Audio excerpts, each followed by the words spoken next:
Hey there, everybody. Welcome to the stream. So, let's see. Looks like we got audio working, mic's working. Great. So yeah, we're gonna start something new today. Tyranny from Obsidian. Obsidian, right? Yeah. Makers of Pillars of Eternity and Alpha Protocol, Knights of the Old Republic 2. The Outer Worlds most recently they have that survival game as well, whose name I'm completely blanking on. The backyard one where you're shrunk down, you know, the Honey I Shrunk the Kids game that isn't called that. So yeah, they made this a few years ago when they were, this was, I believe, between Pillars of Eternity 1 and 2. And it's supposed to have a somewhat unique premise. You are, if I understand right, which I didn't really look into this ahead of time, like maybe I should have, you are somebody working for the evil overlord who successfully conquered the world at some point in the past. I don't know if the game somehow lets you undermine him from within, or if it's just a really grimy, gross look at felicitating tyranny. I assume, given that it's an RPG from these developers, that it will have lots of choices for us to make, and I'm not really sure what I am looking for. Meaning, I don't know if I want to play, you know, a goody two shoes, or if I want to stay within the gray area, or just be straight up evil. I don't know. Staying in the gray sounds a little more interesting to me, just compared to what I normally play, or how I normally play. But we'll see. We'll see how it goes.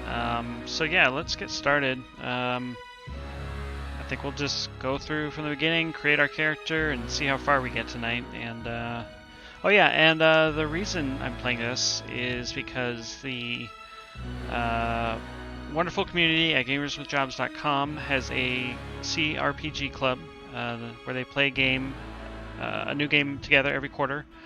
And Tyranny is the first game of 2021, and I'm starting a little early, but I got this for free from Epic at some point, and I think I got it for free from Amazon Prime Gaming at another point. So this has just been in my library for a while, and you know, an RPG club is a great way to motivate me to play through it. So yeah, let's get going. And if there are any issues with volume, do let me know. And let's see how this video game works. Okay, so story mode. Normal difficulty. Hard. Suited for veteran players of isometric RPGs such as Pillars who are looking for a challenge. I would consider myself a veteran of some of these games, at least Dragon Age, let's say. But I'm not an expert by any means, so certainly not hard, and certainly not Path of the Damned. Let's see. Expert mode disables the number of helper features. Trial of Iron, only one save slot is permitted. And if your party is defeated, the game ends. So, permadeath. Yeah, we're not going to do that. We're not going to do that at all. So yeah, normal. Why not?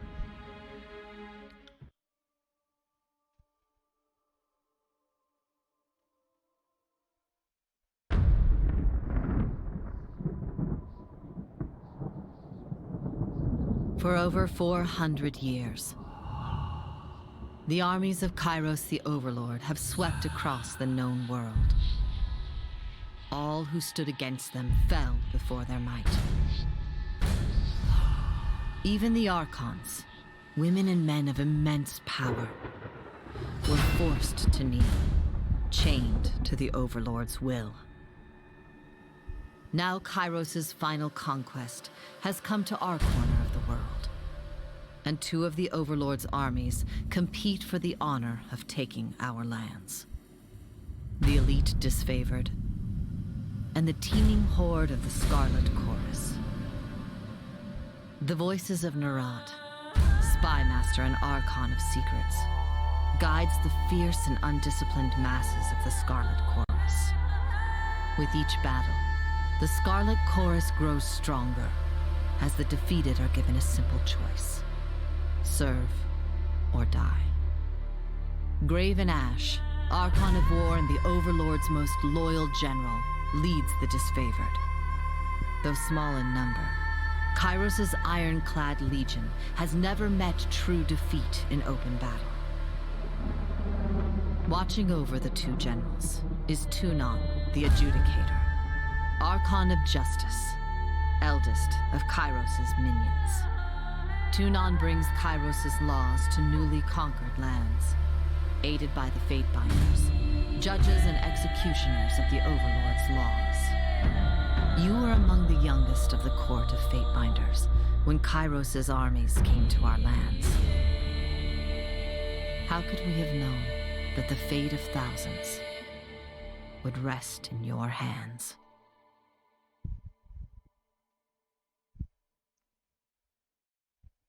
Dentelos, howdy. So, I admit I blanked a little bit during some of those names getting thrown around, but I liked the, what was it, the Scarlet Chorus? That was kind of a cool, you know, the defeated are given a choice to serve or die, so that was kind of neat. What are our options here? I like the art style. Both the animated intro was pretty neat, and this kind of stylized look for the bodies is pretty neat. The game highlights names in case you forget. All right, great. I will do that.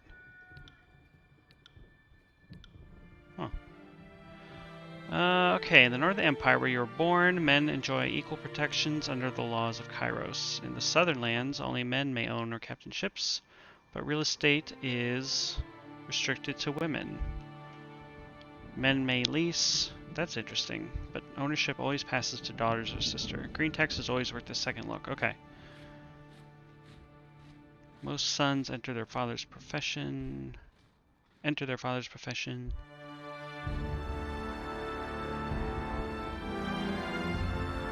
Derelicts are conscripted into the armies. Okay.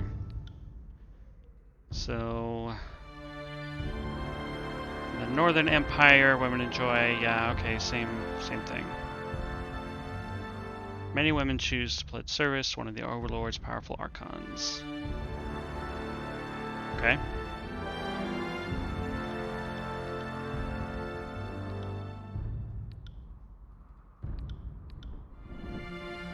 Well, I'm not feeling strongly about any of these particular appearances. Maybe we'll just go with this.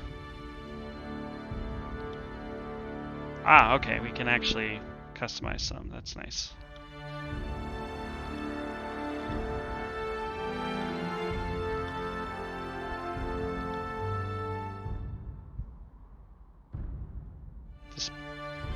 You're referring to character background? I assume?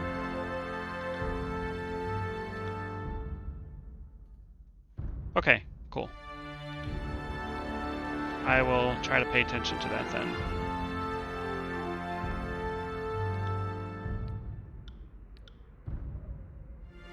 Oh, that's kind of neat.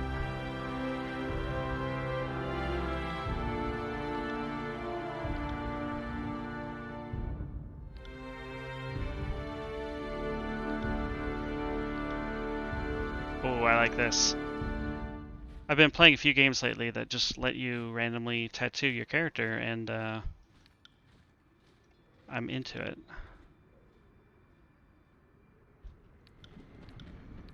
Okay, cool. Well, I really dug the origin choice in the first Dragon Age game, and picking Shepard's kind of backstory in Mass Effect, so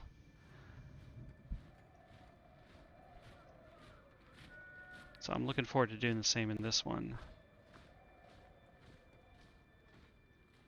So would you recommend like focusing on magic or you know, like a mix of magic and melee? I don't really know what the classes are in this game.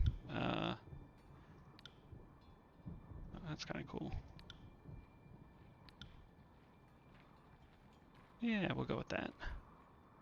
You can always mix. Okay, cool.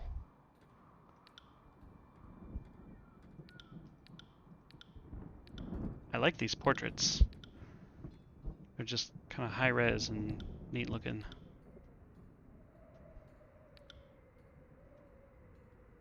Unarmed mage is surprisingly good. Okay. Alright, how did you join Kairos' army? Today you are a fate binder. You're by no means free, but as a warrior scholar, you are freer than most. One does not apply to be a fate binder, one is called by Tunon, the Archon of Justice, to decline his death. That's fair. How did you stand out from amongst this teeming mass of desperation and gain the Archon's notice?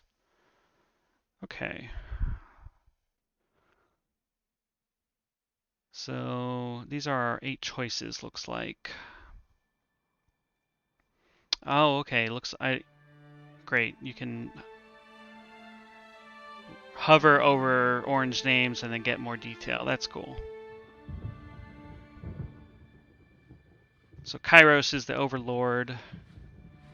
He can issue edicts that level cities, spread pox, sunder the lands. That's pretty powerful. The Archons, masters of magic throughout the known world, bow to Kairos. And they lead the armies in near endless conquest.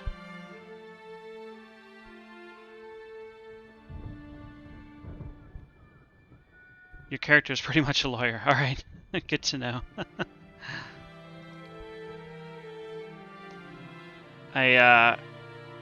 You saying that rings a bell for me. I was interested in this game's premise when it first came out and then just never got around to it, but part of it was the sort of administrative role that your character supposedly plays. So, noble scion, born to noble parents. So, I've heard that this is a game that's encourages replays, correct? Both in terms of just its shorter than average length and the amount of choices you can make. That's nice because as much as I love, a big 100-hour RPG, it's tough to immediately start over in a new game plus or even just a new game and put that same amount of time in. So I like that this game kind of encourages those or encourages replaying like that. So, lawbreaker, accused of a crime you most certainly did not commit. You argued your case with eloquence and conviction. Impressed by your logic, reason, and confidence, he found you guilty anyway. Interesting. That's a pretty interesting opening. Lots of reading. Well, I'm totally fine with lots of reading. War Mage. Those cursed with a combination of talents... Oops, sorry. Few have the combination of wits and courage to be accomplished casters and warriors, and those cursed with such a combination of talents are invariably pulled and assigned to the armies of the Archons.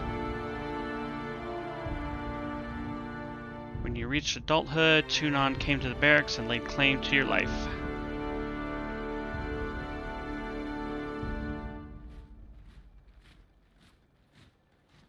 When you say routes, do you mean this backstory choice, or do you just mean kind of your path through the game?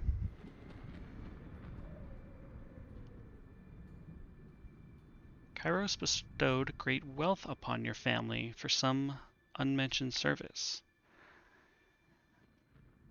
Careless word in a far-flung city landed you in legal trouble, and you were taken before Tunon and made to stand trial.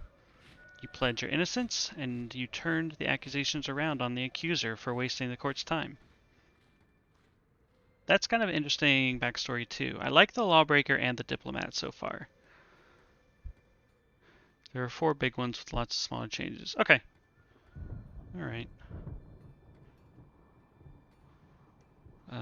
Noble Scion. When your parents came under accusations, you were sent to the court to defend your family's actions. You pled your own ignorance.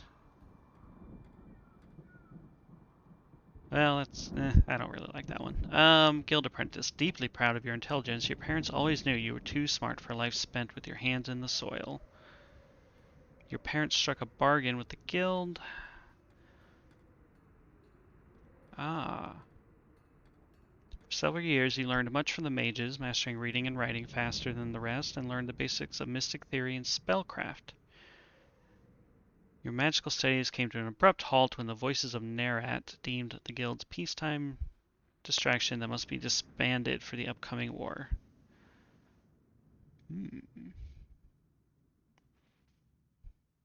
Hunter. Hunter is fun.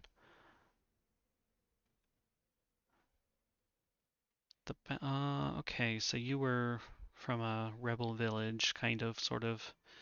Um, you lived with the Beastmen for a while.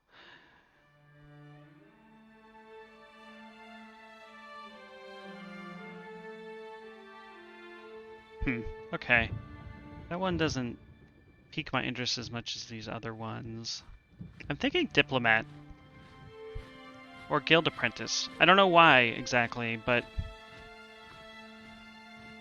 let's do Guild Apprentice. That's an interesting background. It's like if Harry Potter was conscripted into Voldemort's army against his will. Yeah. Okay. You were trained in the following combat style.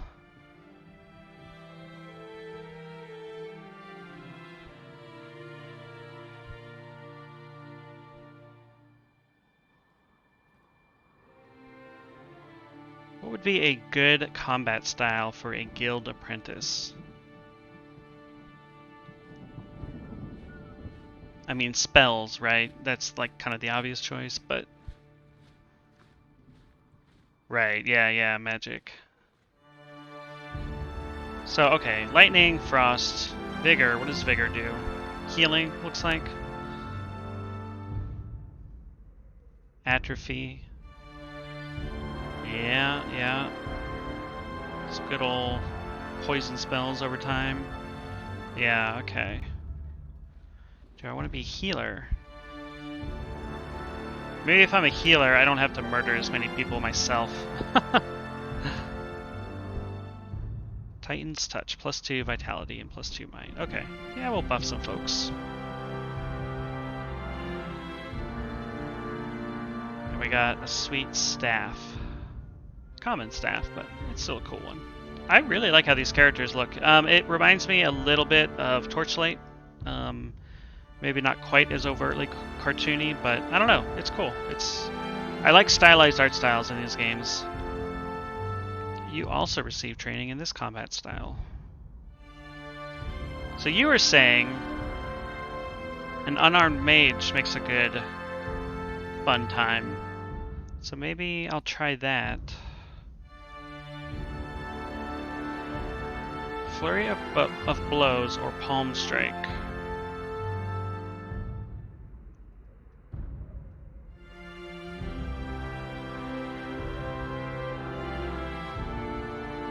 And silence. Okay, this one silences them from spellcasting. That's kind of fun.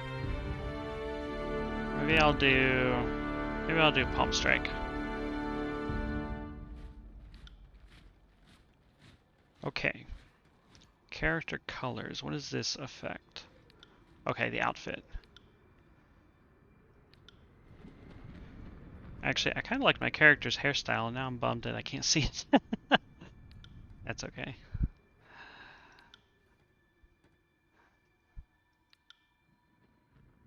I'm a sucker for green. I don't know why. This is kind of a sickly pea green, though. I don't know if I like that in particular. That's not bad, though. But what if we went green and red? I might have to go with green and red. Okay, alright. You can always hide helmets. Okay, great. I kind of figured that...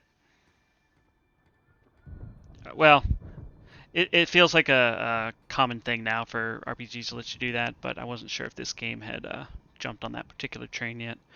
Your basic attacks help your spell cooldown, so unarmed being the quickest helps. Okay, great. Okay, cool. I like the idea of mixing it up, so we'll see how far that takes us. Lore is the best stat in the game. Well, I do love lore, so this sounds like the game for me. Ooh. This has vaguely fascistic tones to it, which I'm not crazy about, but we are working for the enemy, right? Oh, but a pen. I think we have to go with a pen, right? We'll take a quick look to see what else we have here, but it's going to be hard to top the pen. The nighttime noose is also kind of creepy.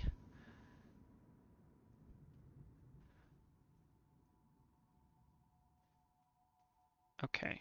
Okay. I like the pen. Oh, it is a tower. You know, I would have gone the entire game completely missing that visual pun, so thank you for pointing that out for me. All right, we'll keep that the way it is. Enter name. Okay. Have any good fantasy name suggestions or alternatively ridiculous suggestions? I don't want anything like too silly, but you know, if it's like maybe a little over the top, I could go for that. I'm extremely boring when it comes to picking names. I could choose the name from my Final Fantasy character in the MMO, which I don't want to have to actually pronounce that. I'm gonna type it out, but Mia Nilda? No, let's not do that. That's unfortunate. Throck-S Hammer. Nice. A fellow streamer friend of mine always goes with Blood Lily. That's a good one. A little over the top. Um, hmm. We could reference our girl Leliana from Dragon Age.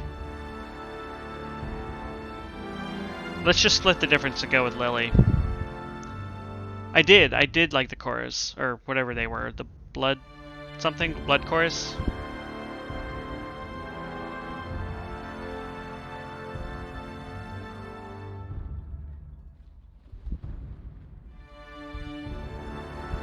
Maybe we'll go with like...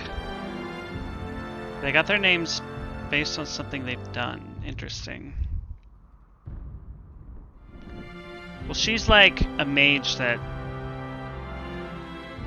punches people, right? So maybe she punched a rival in the past and took all his stuff. I'm not gonna go with like Punchy McPunchface, but let's go with Iron Fist. That'll work. Iron Fist, lore friendly. Okay. Alright, Might is for physical strength. Finesse is for precision. Accuracy of attacks and spells. Quickness is how often a character can use their abilities. Vitality. Wits is used to increase spell strength as well as increase magic defense. And then Resolve is for tank characters. You want attack speed for more cooldown. Okay, so we have 8 points, right? So should I just do it between quickness and wits?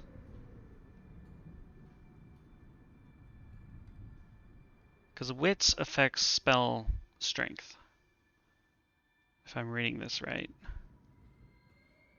Finesse is for accuracy, both attacks and spells. Okay, we'll go with wits. Just quickness and wits. And skills. Okay. So we have 20 points. So lore is a big deal, you're saying. Recommended for you because you're training in vigor spells. Okay, well, okay, 20 points. 1, 2, 3, 4, 5, maybe? And then 4 there, 4 there.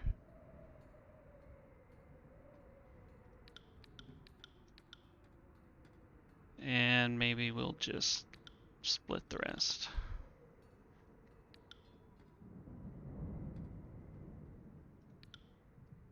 How do you want to continue? Conquest or quick start? So,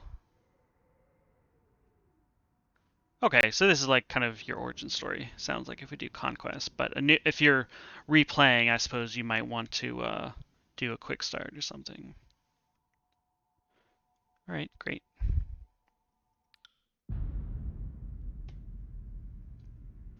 All the world has fallen to Kairos, and now the Overlord's eye is on the Tears, our home. The last corner of the Our world home. free of Kairos' reign. 2 armies, the Disfavored and the Scarlet Chorus, march south from the Northern Empire, the last realm to fall to Kairos a century prior.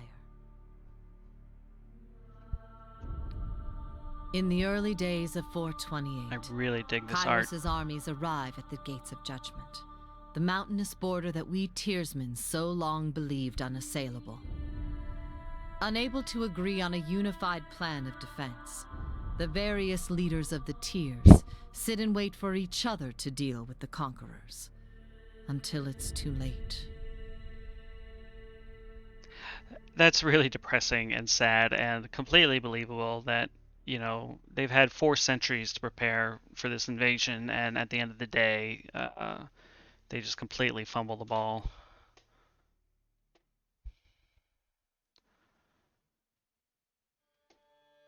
Okay, you will decide your character's actions during Kairos' invasion of the Tears, shaping the world through which you will adventure over the course of the game. Each choice you make affects your character and how major factions of the Tears respond to you. Choose wisely. Well, I'll try to choose carefully. I don't know if I'll be able to choose wisely.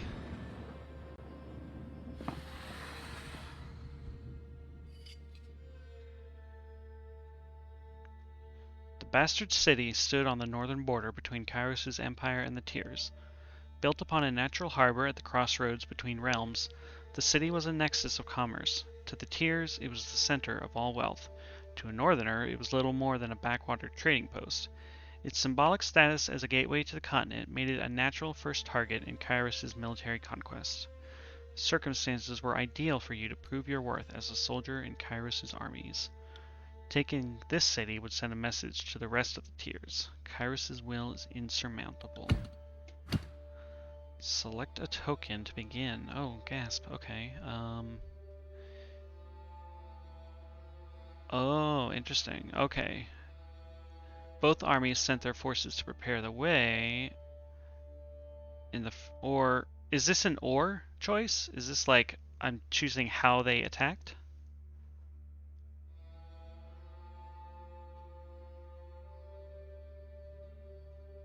I don't know if this is like determining if I'm a sneaky versus, confrontational bastard or what. Which you want to join in on. I see. Well, I think I want to be a confrontational bastard. Alright. The armies of Kairos took the battle to the Gates of Judgment, trumpeting the opening call of the conquest of the Tears. The 2 armies, the Disfavored and the Scarlet Chorus, brought their distinctive sense of order and chaos to the assault. You went to battle alongside the army whose approach best suited your strengths. Well, we're going with the Scarlet Chorus. I'm reading the Malazan fantasy book series lately, and something about the Scarlet Chorus just kind of has that vibe. Not quite as grimdark as the Malazan books, but still shades of it. So You rushed with the chaotic mass, flanked the army, and drove them to flee. Sweet. You caught the mercenaries unprepared. Your forces overwhelmed their defenses in a few short hours, hacking and burning their way into the continent. Any mercenaries who survived found themselves initiated into the Scarlet Chorus, tortured by ruthless interrogators, or made the sport of competition as the army marched ruthlessly forward. Cool, okay. You decided the fate of enemy soldiers, or you found a way to feed Kairos' armies in enemy territory. Interesting. I could be like a really hands-on like supply chain gal, right? Uh, sweep in with the armies and then like feed everybody, or I could just like rain judgment upon POWs. I think I'm gonna feed the army. I feel like that fits with the whole like support class that I picked, kind of. Okay. Against the most optimistic projections, they made short work of the local defenses. They did so well that the armies quickly outpaced their supply caravans. You can't outrun your supply chain. You can't do it. Troops were plentiful, but food was scarce. You only had time to execute one plan to secure provisions. Confiscate the merchant caravans, pillage the farmlands. Interesting. You authorize the disfavored to confiscate the food from merchant caravans.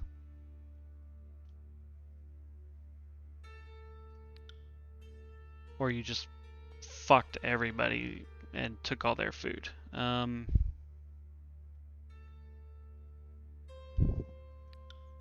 gonna go with the disfavored this time.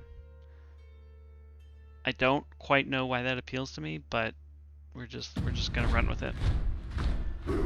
After raiding the wagons of unsuspecting caravans and securing days' worth of provisions and supplies, the disfavored found a cache of goods behind a hidden panel. They confiscated potions and elixirs bound for secret contacts within the bastard city. The hall filled the disfavored larder with provisions for the following year and denied the defenders of the bastard city that would be desperately needed in the siege to come. Just keep in mind you work for Tunan. Okay. Got it. The armies of Kairos amassed around the bastard city, the first bastion of the tiers to fall. Both armies longed to storm the walled outpost, the Scarlet Chorus howling for plunder and the disfavored forming an unbreakable shield wall. Your prowess on the field of battle has carried them this far, but there's one more step. Both had schemes. Which will you support? Hail Kairos, that's right. Hey Nathan. And not hello to Mr. Spider-Man here. Okay. Oh, we got 3 choices. So we can assault the main gates. We can set fire to the city. Or you can try to thread the needle, I guess.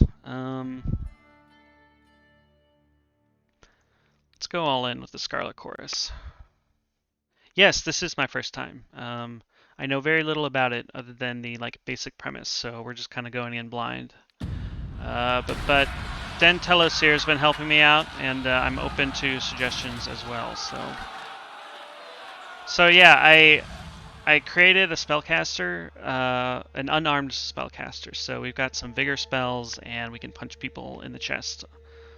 So we'll see how that goes. And we're playing on normal difficulty. I don't know what that means exactly compared to other games, but I'm hoping it's relatively forgiving. It was passing strange to barricade the very gates you sought to cross, but it all made sense when the fires began. The Scarlet Chorus sent a constant rain of flaming arrows over the walls of the bastard city, a plague that lasted through long days and tireless nights. The blaze was too much for the defenders to contain. When the gates open, they open from the inside. Clever.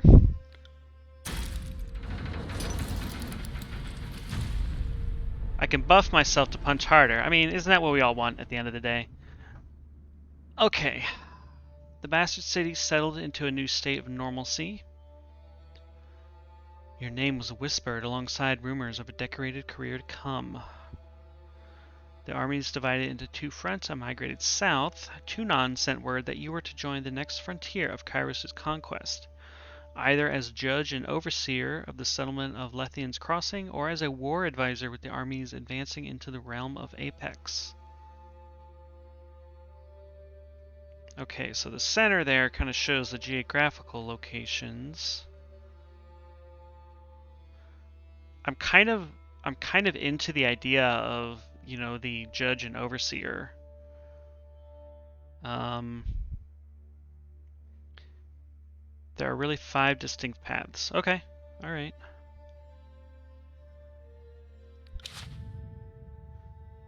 Yeah, I think we're going to go with the judge and overseer.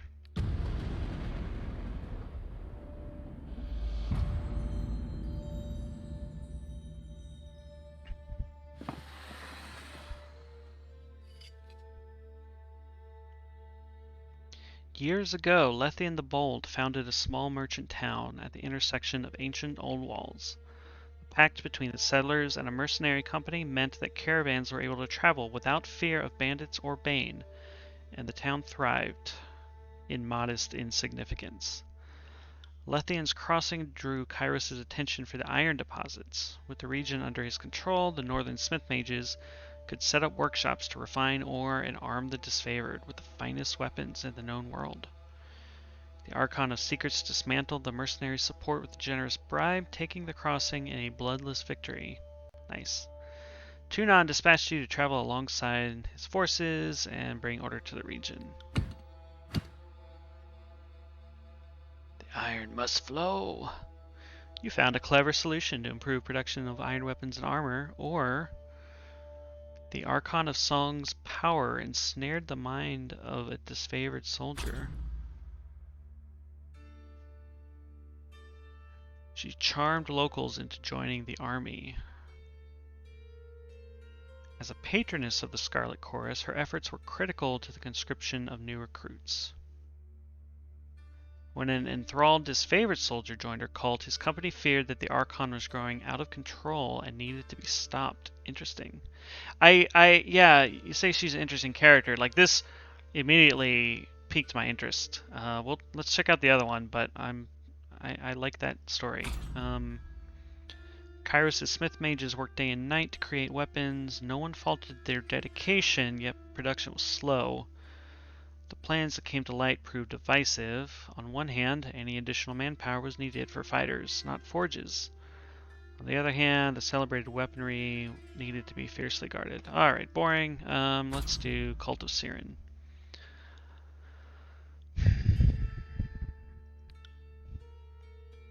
And what are we choosing here exactly? When an enthralled, disfavored soldier joined her cult, his company feared that the Archon was growing out of control.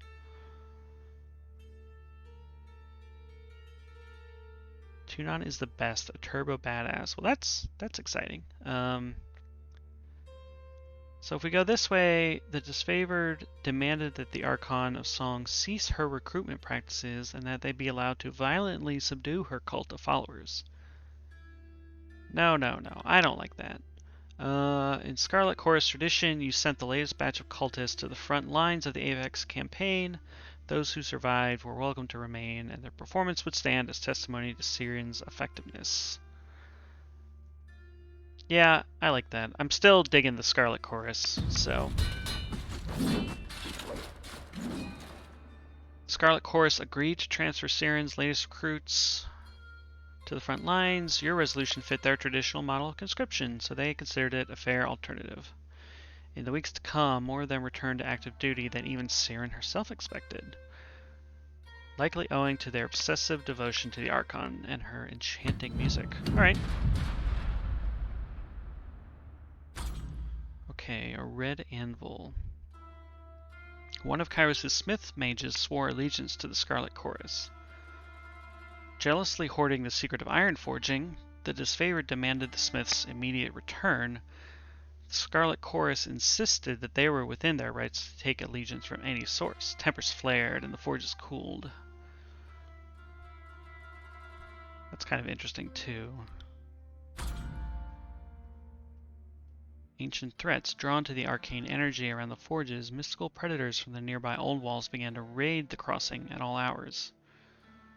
Both of their armies reserved their strength, yet the city required protection.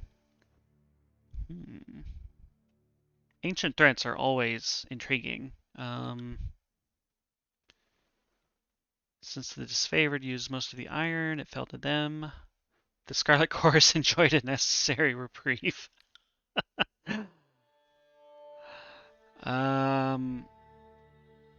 Interesting. So basically, who do you want to give a break if you go this path? I mean, I feel like I'm going all in on the Scarlet Chorus, right? So... But if they, like, attack this ancient threat, will they get recruits, you know, to join them that were former ancient threats and now they're like ancient allies? I don't know. I don't know.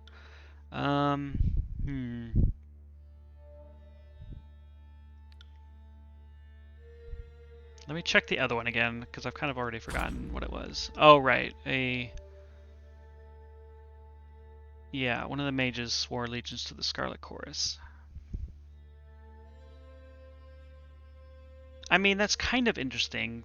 This is definitely making me wish I could just choose everything, but obviously I can't. So I'm going to stick with the ancient threats and give my Scarlet Chorus bros a break.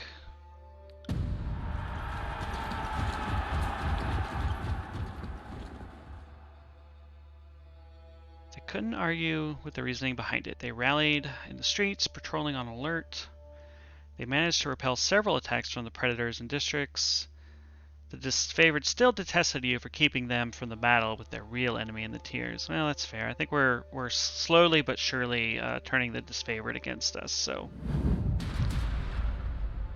Alright, who controlled the crossing? Tragedy struck when a mercenary hired by the voices of Nerat injured a forge-bound artisan, leaving him unable to practice his craft. Tunon ordered the mercenaries to leave the city in the hands of Kairos' more responsible servants.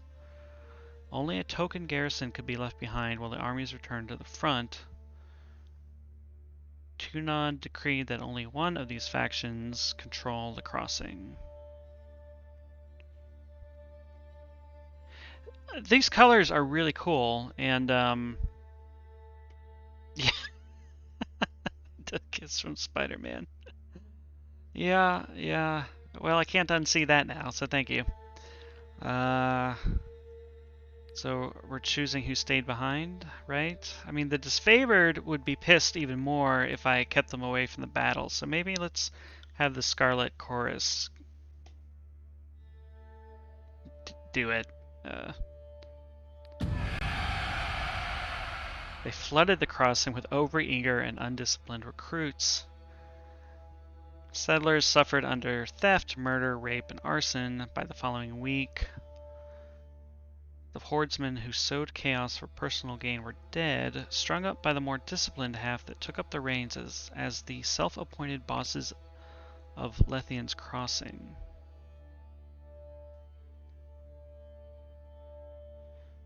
Forgebound continued to mint iron weapons and armor.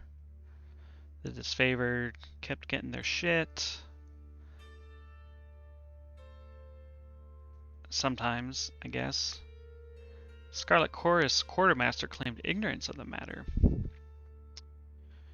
Well, we don't like that. We might have to discipline that quartermaster. Okay.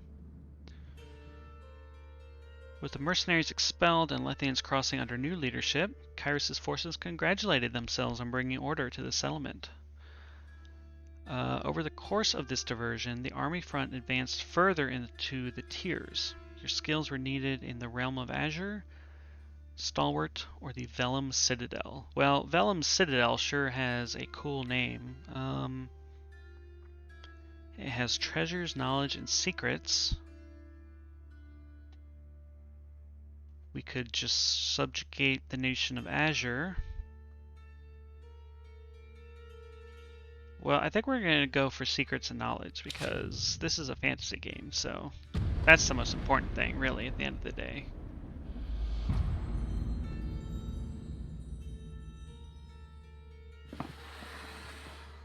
I'm already getting anxiety from all these choices. Okay, the Vellum Citadel was an archive and library of massive scale. Its inhabitants were known as the School of Ink and Quill, a circle of mages that centuries ago carved out their own mountainous refuge. Legends said that the Citadel housed a treasure trove of arcane knowledge. The Overlord's spies infiltrated the school and confirmed as much, and the time was ripe to send a detachment to the great library fortress and force the scholars to yield to Kairos. Yeah, four. Only four. Well, that's not so bad. Okay. Oh God. All right. All right. Well, okay. We get some more Siren. That's a choice. Or I guess we can just punch the scholars. It looks like.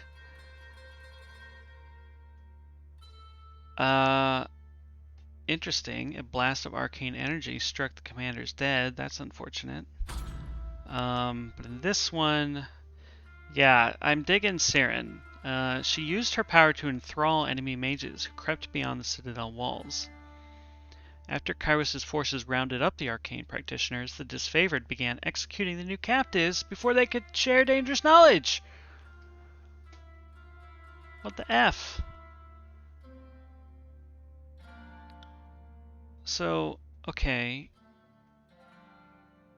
The sages' mouths would be bound with iron, but we want the forbidden knowledge.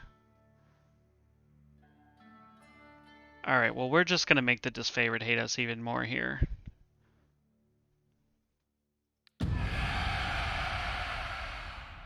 The wisdom of the mages was too important to silence, that's right. The disfavored balked at entering the Archon's service, but your ruling left them with no recourse. Archon Siren delighted in having new toys to play with and promptly enthralled her personal guard. Oh, good, good. I can tell I'm sowing the seeds of my own betrayal, I think. Alright. A group of enemy mages surrendered to the disfavored.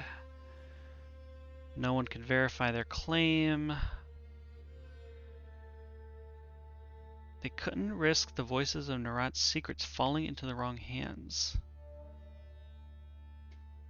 So I've done 2 Siren choices so far, I believe. Okay, so this is one. This is kind of interesting. Yeah, I can already tell like the number of permutations here is just kind of absurd.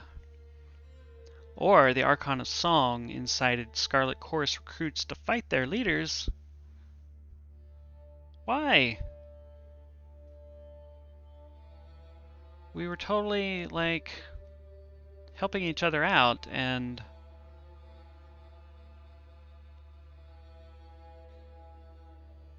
maybe I'm misinterpreting what this means. The Archon of Song incited Scarlet Chorus recruits to fight their leaders. Your first choice also changes the next two you get. That's crazy. Okay.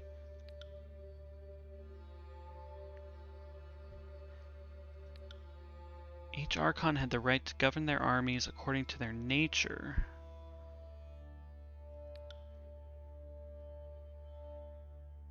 I'm not following. This is worded in a way that's confusing to me. The chorus always fight their leaders. Okay, I hadn't picked up on that. The chorus follow a higher. See, I didn't read this thing. This is my problem. And you were telling me earlier I need to read the stuff. Whoever has the bravado to command and defend their position. Okay. Okay. how much of it comes up throughout the game. Okay, cool. I mean, I can already see, the incentive to play again and just choose completely different choices and see how it affects the game. The Archon of Secrets treats the Scarlet Chorus as his personal army. Scarlet Chorus often suffers tremendous losses after battle, only to swell in the aftermath when captured enemies and collateral prisoners are given the cruel opportunity to join or die. So they're like a real force of chaos type deal going on. Okay.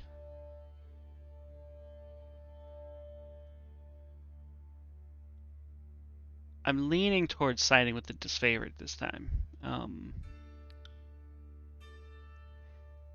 But like the Archon who heads up these dudes, he looks really cool. So like,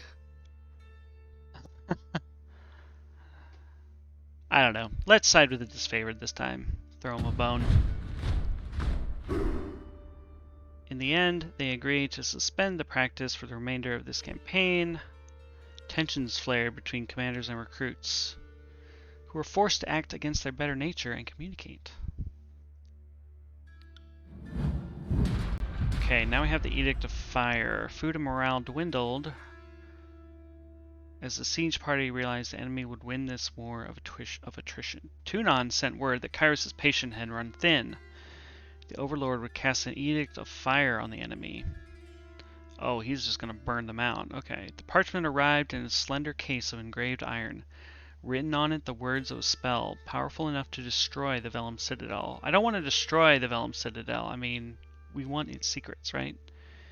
You had the choice of when to read the edict. Reading it at sunrise would offer your enemies no warning of the devastation to come.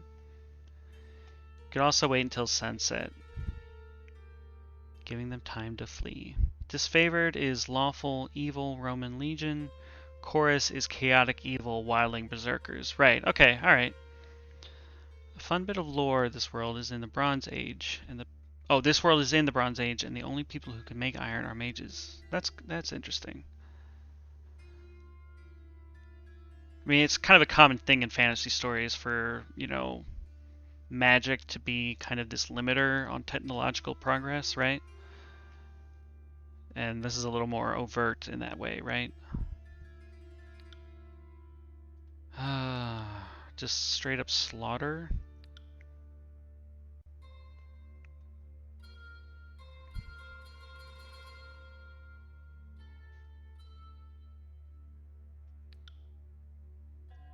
I'm leaning towards giving them a chance to run. Yeah, I think we'll do that. He confronted the mages with a warning and hoped the message was received. The hour before sunset, numerous figures were spotted fleeing the citadel. As the sun dipped under the horizon, you read the words of the edict. The earth shook and red-orange light glowed in the foundations of the sprawling citadel. Bubbling up from under the library, a torrent of lava heaved with explosive force, gushing from windows and between loose bricks, melting winding trenches in the surrounding land. Days later, the flames still raged on, the conflagration continually fed and renewed by the power of the edict. I love this. I love that. Alright, the armies left the devastation in silence. From that day forward, the Tears came to know the once noble citadel as the Burning Library. This was an undisputed loss of resources, knowledge, culture, and life. But a message had been sent. The Overlord will not tolerate defiance. You spotted campfires in the mountains, the last gasp of survivors, or perhaps looters? Okay.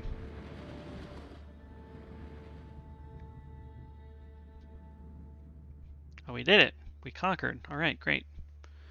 Nope, we're good. Let's continue.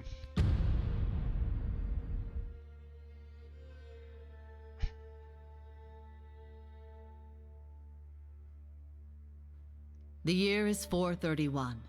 and Kairos' invasion has shattered all major opposition in the tiers. The Younger Realms, the Bastard Tier, the Free Cities. All who defied Kairos lay broken by battle, or bowed in surrender.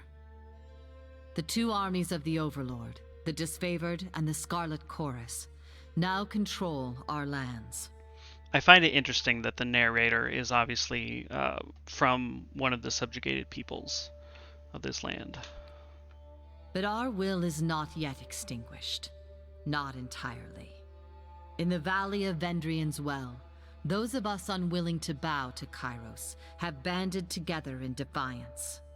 Yeah, that guy had his day Violating wrecked. an oath of surrender from 2 years prior, we have staged a bloody uprising, murdering the Disfavored and Scarlet Chorus garrison in a midnight assault. With their main forces spread across the tiers, the Disfavored and Scarlet Chorus redeploy to Vendrian's Well to crush the resistance. But months pass with no definitive battle. As disagreement and discord paralyze the Archons, we bide our time and wait for our message of insurrection to spread across the tiers. The Overlord is not amused. The Overlord is not and amused. Kairos has one message for the Archons. Crush the Oathbreakers or die. Kairos backs this threat with an edict, a magical commandment that can slay all in the valley should the order be ignored. The honor of proclaiming this edict fell to you. Sent across the mountains to Vendrian's Well, you carry the Overlord's edict to read before the Archons. As you finally make your way through the winding mountain passes into the valley, the ground trembles, and Kairos' magic seals the way behind you. You are trapped in Vendrian's I love Well, this picture. with Kairos' armies and the Oathbreakers. The only way to survive is to fulfill the terms of the Overlord's edict, in any way that you can. Ooh.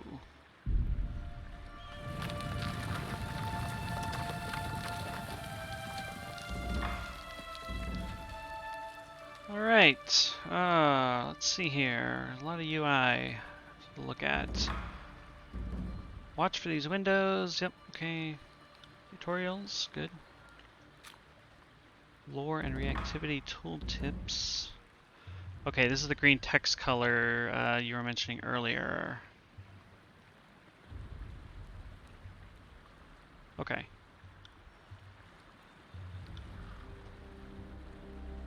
And what do we got? So our spells, our attacks.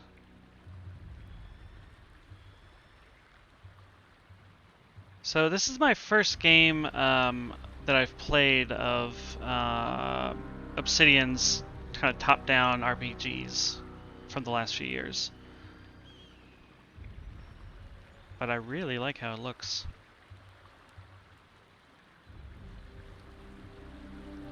Yeah, and you know, I only played Baldur's Gate, I want to say last year for the first time, and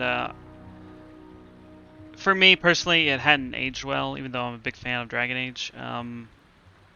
But I really love how this looks so far. This is just a really gorgeous game. Okay. Let's go left, see what we can see. Can I rotate the camera at all? Doesn't look like it. I don't really expect to, but...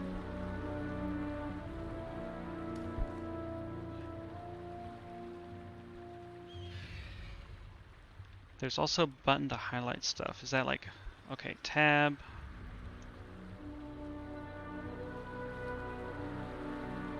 The ancient Weeping Mother pays homage to the Queen Lycaris, first of her name. Whoops. When Kairos' forces attacked, the statue began weeping blood and has done so ever since. Ooh, stuff. Okay. Oh, there's a bunch of stuff down here. Okay, great. Can I... Yeah, there we go. Okay. You can jump down, gain a wound. or use the rope to scale the rocky edge. You enjoy this more than Pillars? I've heard a lot of mixed things about Pillars, uh, that's another one I got for free at some point, and I haven't played mostly because I keep hearing people go back and forth on how much they do or don't enjoy the game. Always use your skills when you can. It levels them up. Well, great. I will do that then. It sounded like Pillars was a really good, crunchy type of RPG, but difficult to get into the gameplay, I guess, is the thing I heard. It's better than all other isometric RPGs. Well, that's an opinion. Tyranny is better than both BG1 and 2. Okay. You're setting my expectations high. This memorial has been left to weather the elements. Resting at the top is a small, weather-beaten enclosure with a rusted torque inside. It is a relic of Tearsman folklore. So if it says 35 lore and that it's green, that I'm assuming just means I can just take it and we're all good. And presumably would be like red or something if I couldn't. Okay, alright. Take the torque. Locked. 10 subterfuge.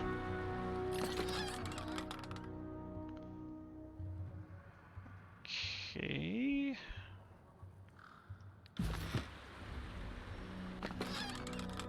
We got a garnet and some raw meat, so that's really all you need in life.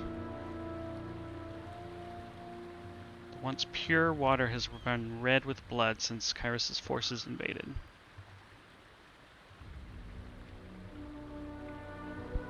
I keep wanting to click and drag the camera. We'll have to see how much I get annoyed with that, but oops, there we go.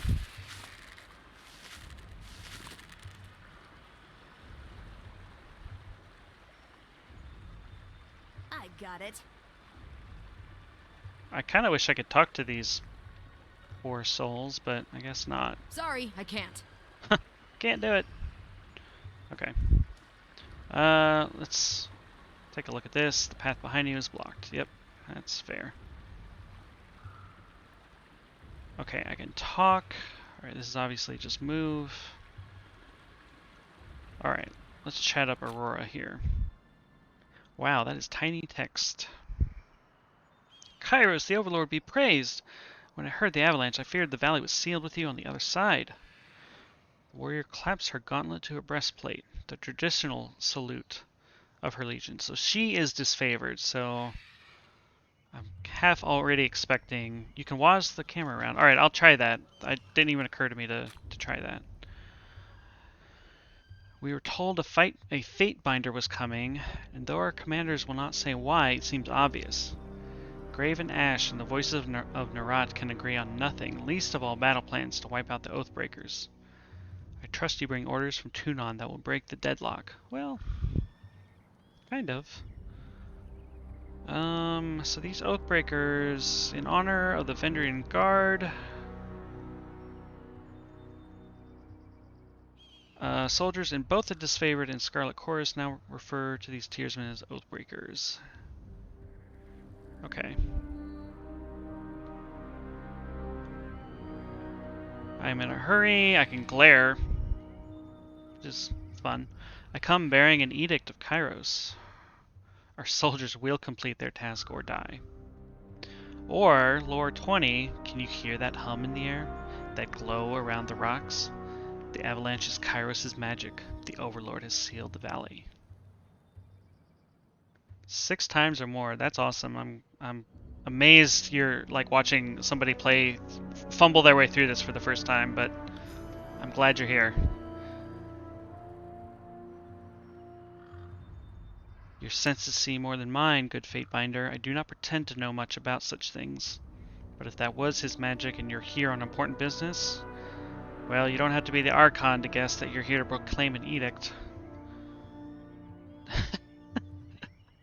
What does Kairos have in store? 10 years of festering plague? An edict of twisted bones?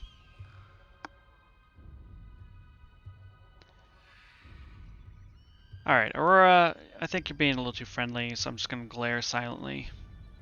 I'm asking questions beyond my station. Yeah, you are. Forgiveness, please. Okay.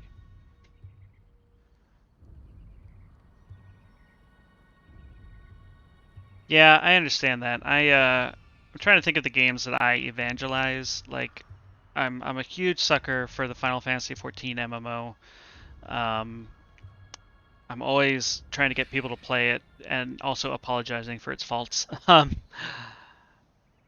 I was so into the first Mass Effect trilogy, the first game in particular.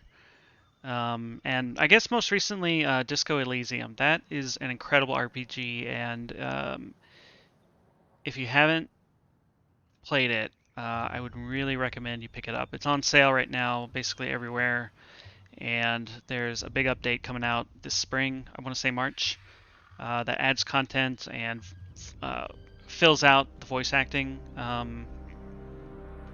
Check it out; it's really good. 2015 to 2018 where some amazing games came out that got overlooked. Would you say those were all these kind of isometric RPGs, or any others that you like? Disco Elysium is not perfect, but especially the inventory. Like I was just constantly switching out outfits, but things that did really well, I just set it like top tier game for me. Tyranny, Mad Max, Far Cry. So, okay, I've played Battlefield 1, the single player. Obviously, I'm playing Tyranny. Mad Max and Far Cry Primal are two that I've heard they're like cult classics now, I guess. So yeah, they're on my list to get to one day. I haven't played a Far Cry since Far Cry 2, so I'm super behind on that series. Well, you've traveled a long way. I won't keep you further. I'm sure the Archons will want to hear from you at... Her attention falls silent, her attention snapping eastward with alarm. Did you hear that? Alright, time for a tutorial battle, I'm guessing. More runners, third time this week. The Oathbreakers keep trying to send messengers through the mountains to gather help from outside the valley. But they're a bit too late for that now. Come, let's show these Oathbreakers a good fight. End conversation.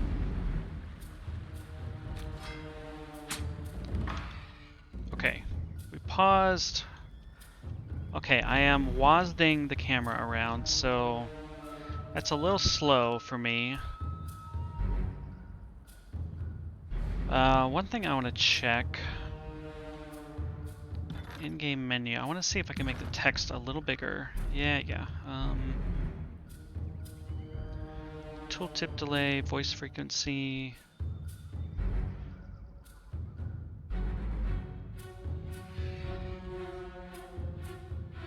There's one of those here is the gameplay loop. That's about it, but it's fun as hell. You'll get more, okay, more tips and the speed of the scrolling. Yeah, that's what I was just going to look into. I'm curious about text size as well, but let's, it's not what we want. So we can do screen edge scrolling, which we are already doing. Oh, scroll speed. I'm looking right at it. Okay. Well, let's start with ×2 there. Yes. Oh, that's better. Yeah, just doubling that is way better. Okay, and then I didn't see it, but let me check one more time for text size. Tooltip, voice frequency, loot radius. Font scale, here we go.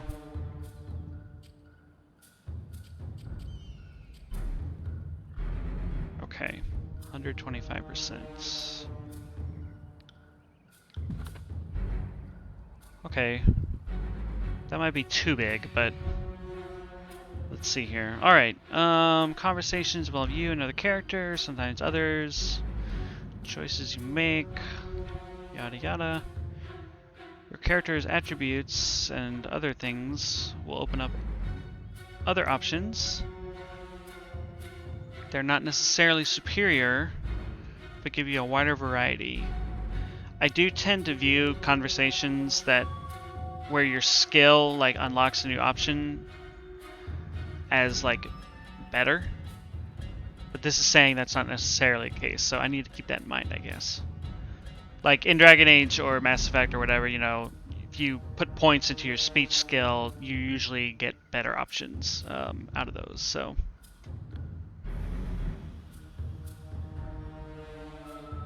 The manner in which someone responds depends on their... Okay, yeah. Each character will display a banner.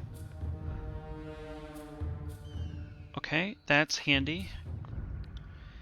And text entries, glossary, okay. Great. Oh, that's a cool looking minimap there. Does that hide it? Yeah, okay. Alright, I guess let's just punch this guy, right? Oh, okay. So we have a staff. We can zap him from afar. Real time with pause. Yeah, okay. Yep, familiar with that. You can always perform basic attacks. Characters also have special abilities. This is all pretty standard so far.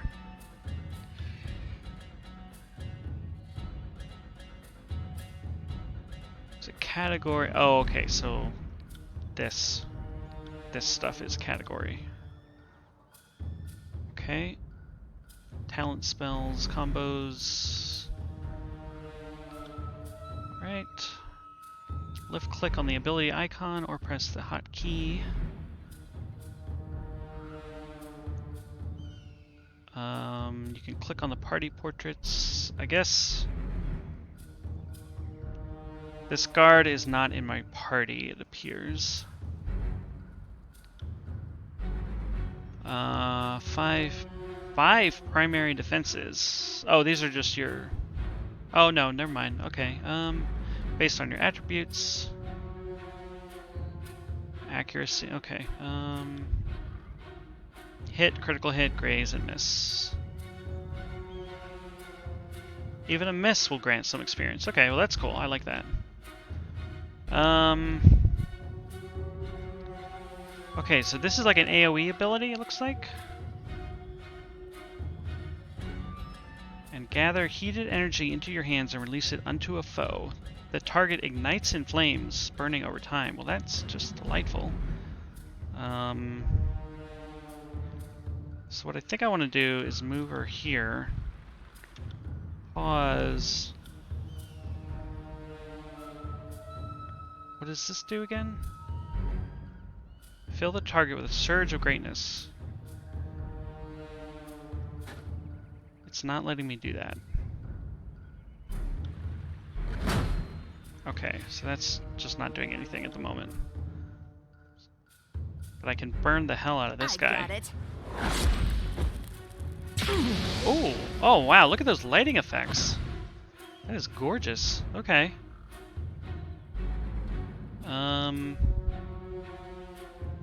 Maybe I'll just basic attack? Oh no, he's dead. Okay. Let's check further along the path. And I assume we can loot this guy. Protection, whetstone. Okay, sure. The road of victory, lined with corpses.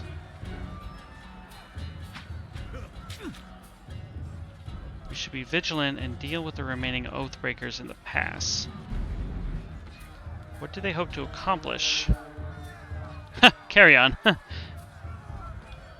Okay. So why are they attacking? From what we learned, the runners are instructed to escape the valley and drum up support. I don't know who they think will listen to their pleas. We've smashed every army, fortress, and ruler these low-born tearsmen have to offer. Disfavored victory has soaked the tears with fear. Perhaps if you had more thoroughly destroyed these tearsmen, we wouldn't be having this problem.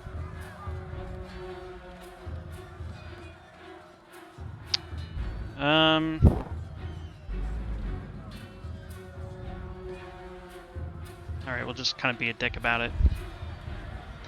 We had a lot of ground to cover, and it made sense to accept their surrender.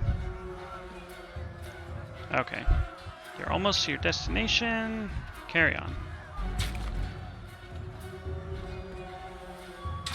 Okay, well, I guess we can just... Oh, interesting.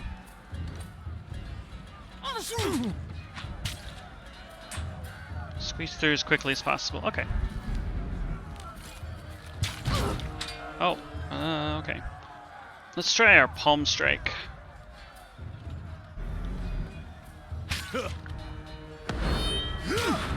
Oh!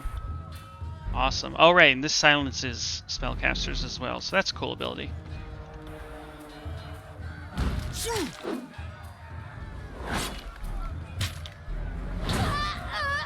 So they have quite a slow...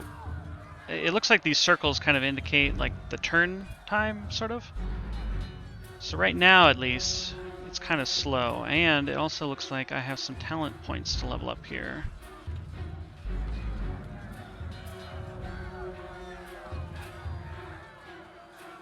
You gain 1 point to purchase a talent from any of these categories. And each tier of talents unlocks based on how many you've spent within the tree. So I want to say that the text said... Let me just try to find it again. Silences them from spellcasting, so that seems to me to not include abilities, unless you know something I don't. Inherits elements of the attacker's fighting style. That's interesting. Can I, like, buff myself? Oh, I can.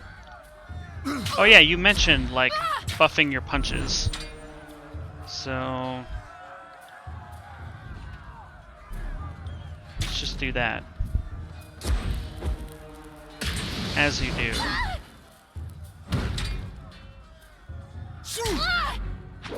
You don't need a staff to do spells? Okay.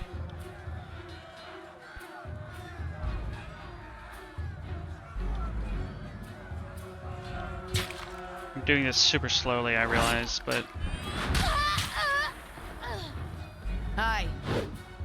Well, okay, so we pause it. We can unequip. We can unequip. Yes. Oh, I can hide the helmet. Great. Okay, let's do that.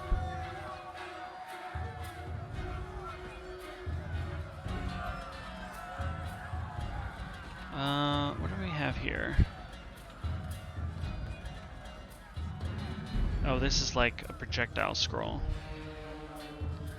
Alright, so... oh, here we go. Here's the... so if I just... oh, that slot can't be changed in combat. Okay, so I guess I can't unequip in combat, but... 50-50 chance for ability silence, is that what you're saying?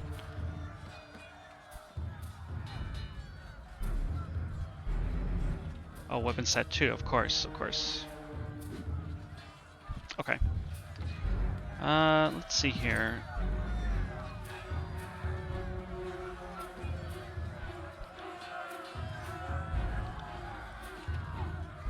Is that pre-order bonus stuff? I'm not sure. I got the gold edition, so that includes DLC. So maybe that included, you know, some extra DLC. I'm not sure. +1 vitality. That seems good, right? Oh, I guess I can't equip that here. Alright, well, just hold on to that for now. Oh, right, yeah, I did do the paradox login thing.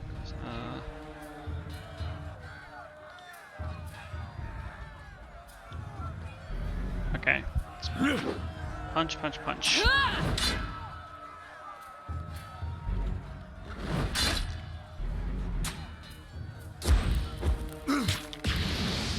I love this lighting.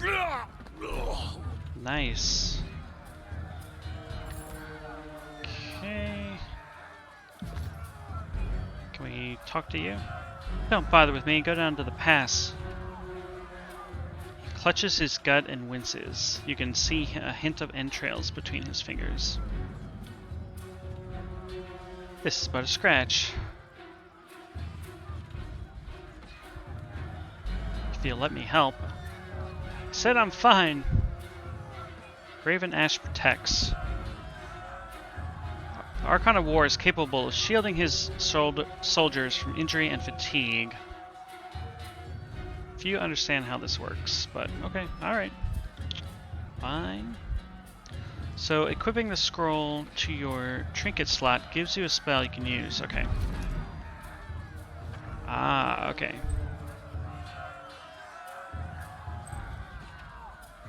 Okay, now I can equip this. It wasn't letting me before. This is the Edict. I guess we don't really need any of this stuff. This is equipped. Oh, no, sorry. Ceremonial Fatebinder thingy is equipped.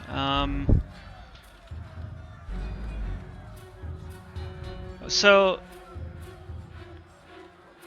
should I, as a mage-y type character who punches people, should I be equipping leather armor, or should I be sticking with cloth, or does it not really make a difference?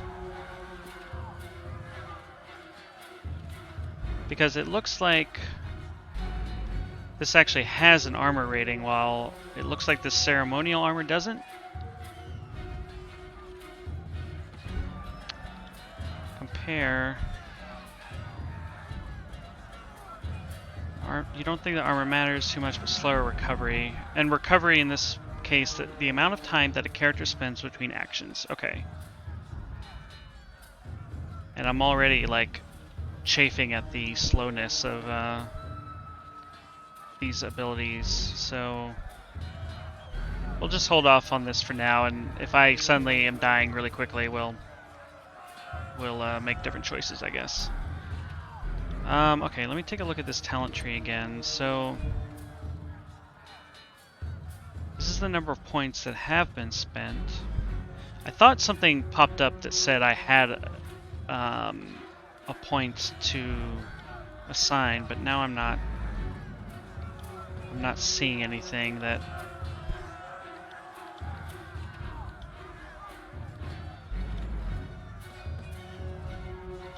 Yeah, okay. We'll just ignore that for now. This is our journal. This is, oh, spell creation. Okay, we're gonna ignore that for now. Okay.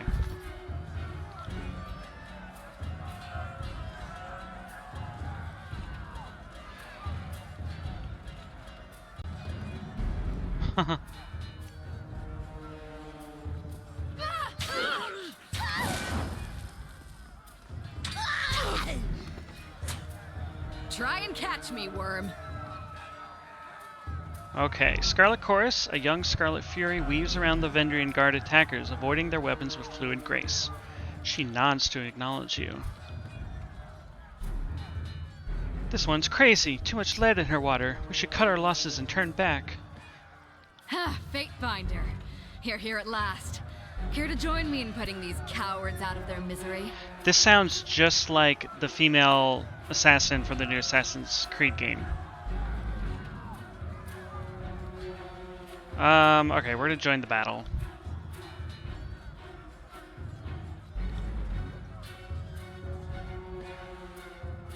Okay, and now I could run in and buff her, I imagine. Where did my... Okay, this is a formation.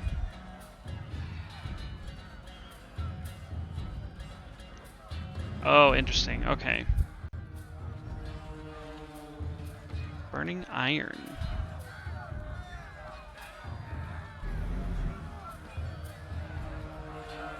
Bottom left should have a button that shows all your spells. Well, if I click on, a party member, I can see their equipped hotbars and stuff.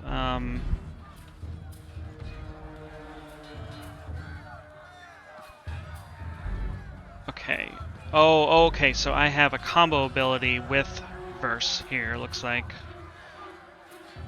Knock your target prone, then follow up with a strong bleeding attack. Well, that sounds fun. Let's just do that. That's how it's Ooh. done. I see is Nice, okay. Verse annihilated the Sun Soldier. Awesome. Okay, I think I want to buff her.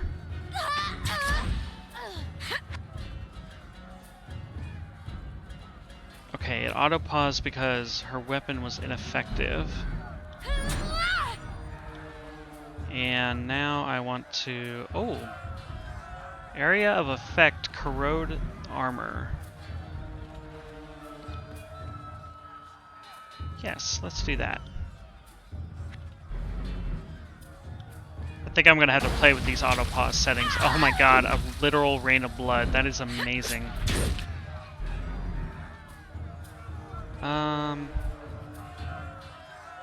Skewer... Oh, these are the abilities they're using. Okay.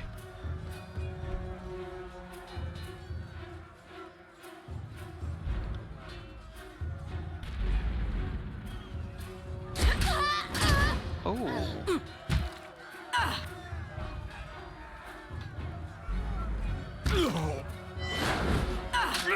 Okay, so my unarmed combat and parry skills went up. I can tell you didn't spend the conquest. Hey, thanks for in the a follow, man. diplomat's tent. Okay. I'm Verse, by the way. But there are more important things to take care of than introductions. Those Vendrian guard we killed didn't come alone. Why are they attacking now?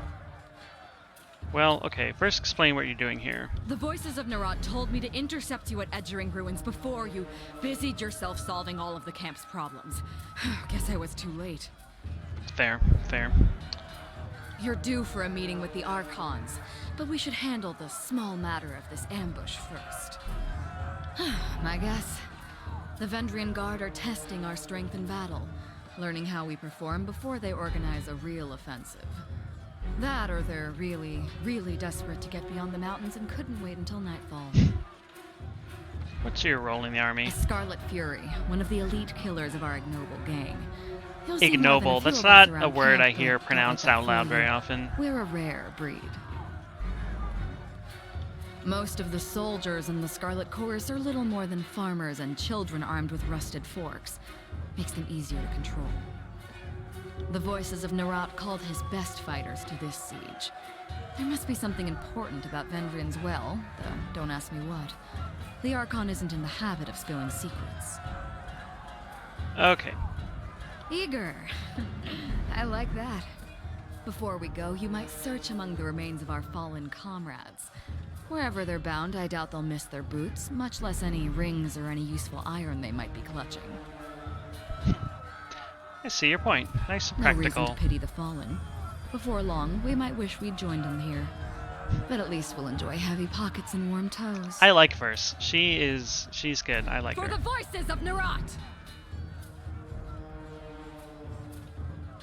Okay.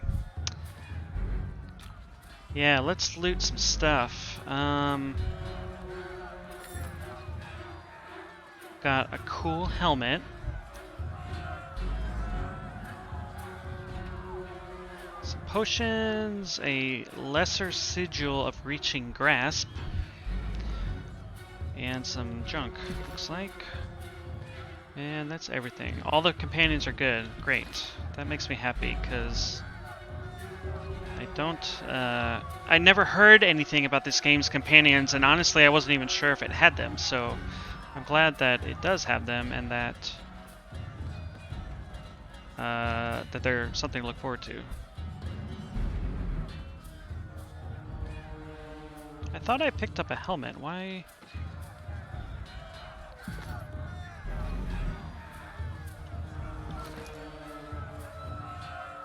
Okay, I'm a little confused about that, but... So, at a certain point you get a base, and when talking to the companions there, they all talk to each other. Great. Okay.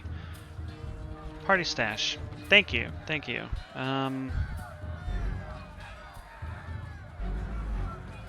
interesting. Alright, so if I were to give this to her, seems like there's no downside.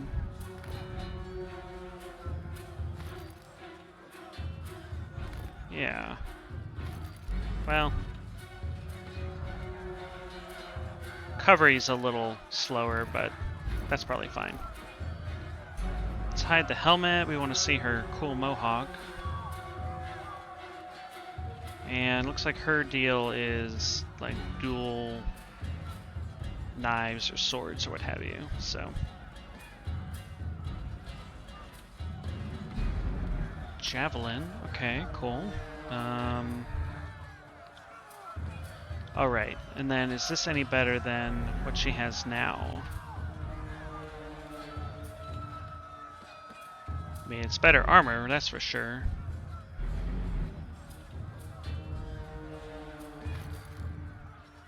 Alright, we'll go with that.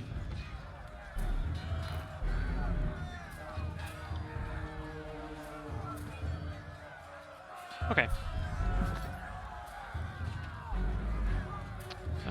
Let's see. What do we have here? An empty spike stands waiting to claim its victim.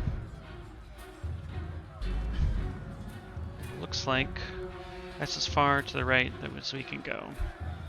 No dice. Oh, right. We need to select the whole party to move. Right. Oh. Gotta punch some more guys, looks like. Eyes forward, no looking back. His falx held high. Okay. Stand aside or your funeral will be over the side of the bluff. I applaud your bravery, but I implore you to end this foolishness. No, no, no. We're gonna go with there is no escape. Okay.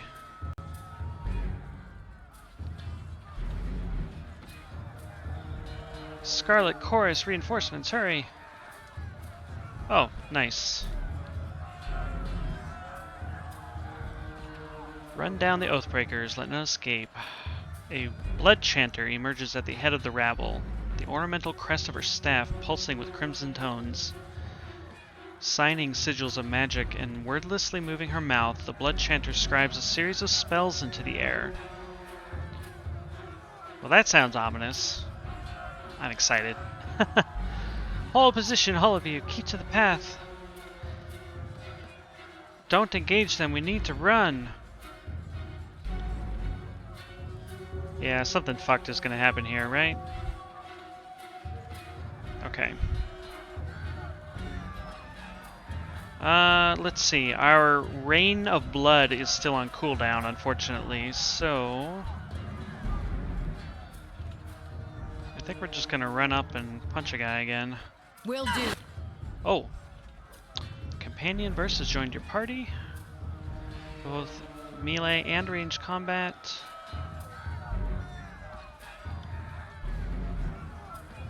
Any commands you issue will affect, yep. You can control either of them. Yep, this is all pretty standard. So there are AI tactics of some kind.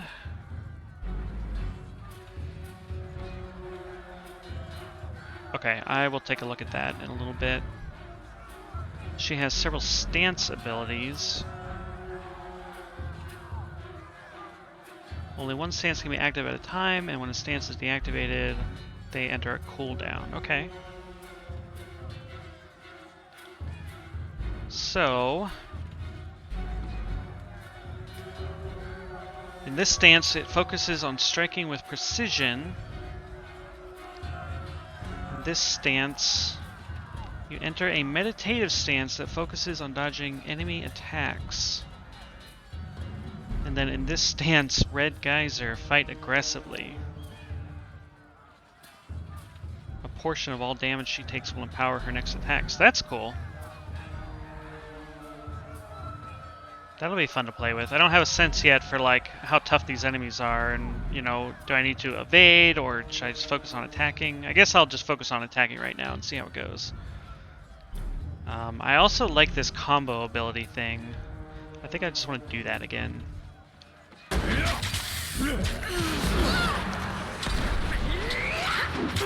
Okay. I want to buff her again.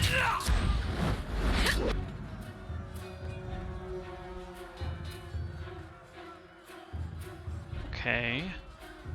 And she's also got just a burning iron ability and a skewer ability. Alright, well, we'll just try one. This game doesn't have a like and dislike for your companions. It has a like and fear, both of which give you bonuses. Okay. I like that. That fits this premise pretty well. Kind of like the what was it? The what did they call it in Dragon Age 2? Like the rival versus loyalty or something like that? That was kind of an interesting take as well.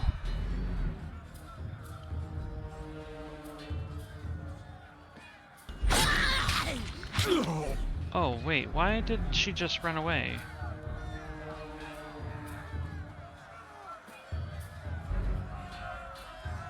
Well, okay, let's try... Nope, can't do that. Okay, Right. let's try this. Oh, oh, look at these spell effects. Oh, I love it. Okay. I'm just kind of randomly clicking things at the moment, which is probably not surprising. I think that was it.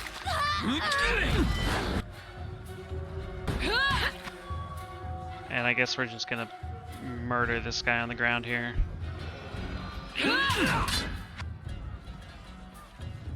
Okay.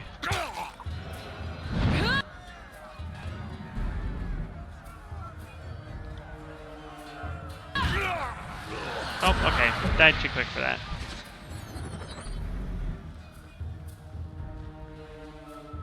Okay, so now we've got our Burning Chorus guy and our Disavowed, or Dishonored, or Disfavored. Dis something. Come quick, we have a situation on the cliffside. They have the commander. They sure got pretty far here to have the commander. Alright, let's go steal some stuff. Sorry, let's requisition some stuff.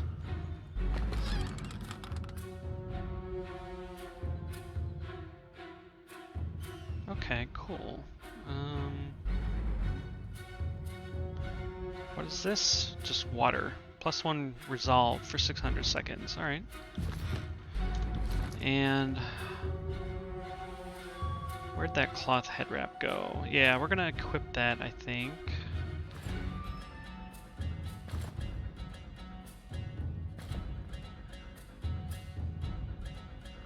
Maybe we'll just drink this water?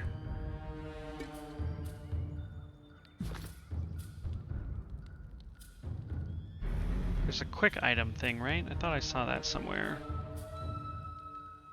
Here we go. Okay, we just drank some water, looks like. Cool. Every blade shows signs of rust. Well, that's unfortunate. Several skulls are spiked on a roughly hewn post. Alright, let's loot some people.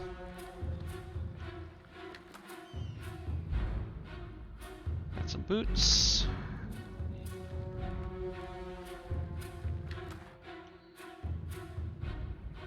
Another javelin. So these are Scarlet Chorus tents, looks like.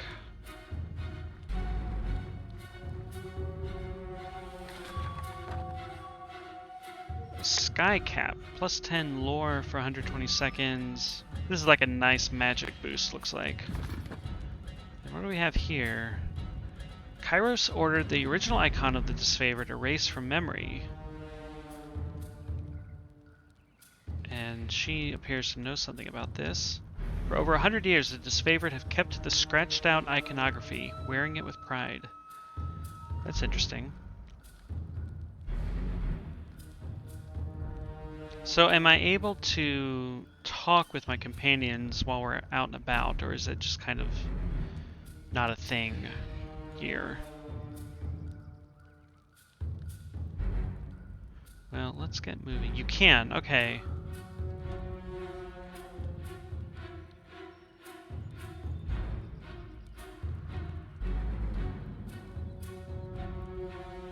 Little speech bubble in their portrait. I'm not seeing it. Unless... Ah, here we go, here we go. Speak with verse. Okay, couldn't help but notice how you were eyeballing the symbol littered about camp. It's hardly a symbol, just a scrawl. That's true, but it used to be the pride of Graven Ash's Legion before Kairos made them deface it. What happened? Word has it that Ash has been under more scrutiny than the other Archons, seeing as he took a stand against Kairos in the past. Interesting. Before he bent the knee to Kairos, Graven Ash rallied his legions against the Overlord's authority. His prowess on the battlefield ingratiated him to the Archons, who welcomed him into their ranks. Interesting. Kairos and the other Archons keep him on a tight leash. Ash's troops impressed the growing empire, but Kairos made them sacrifice everything they were up to the point Ash surrendered. They've been disfavored ever since, and fighting to earn back their honor. Interesting. I guess that's why you don't cross the Overlord. Kairos holds a grudge with a mean, jealous streak. The disfavored are about as interesting as hard labor. Well, I find them a little more interesting now. Okay, we looted that. Looks like there's some stuff up here. And a dude up here. Okay. Some more stuff. Let's go talk to you. Cosma.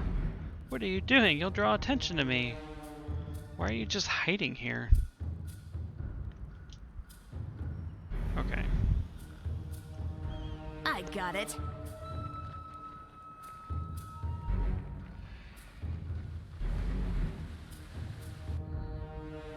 Stow your weapons or we find out how long a man screams before hitting the ravine down below. Cornered between a precipitous drop and a band of angry soldiers, the Oathbreaker warrior holds a disfavored officer at knife point. Okay. Skewer him. Worry not for me. Graven Ash will protect.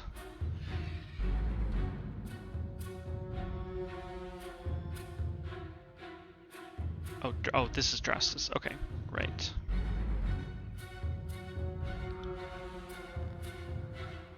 You heard the man. He plainly invited you to use that little blade of yours. What are you waiting for? Permission from your pimp? Damn. This blade, if you're so eager to see your ally dead, just step closer.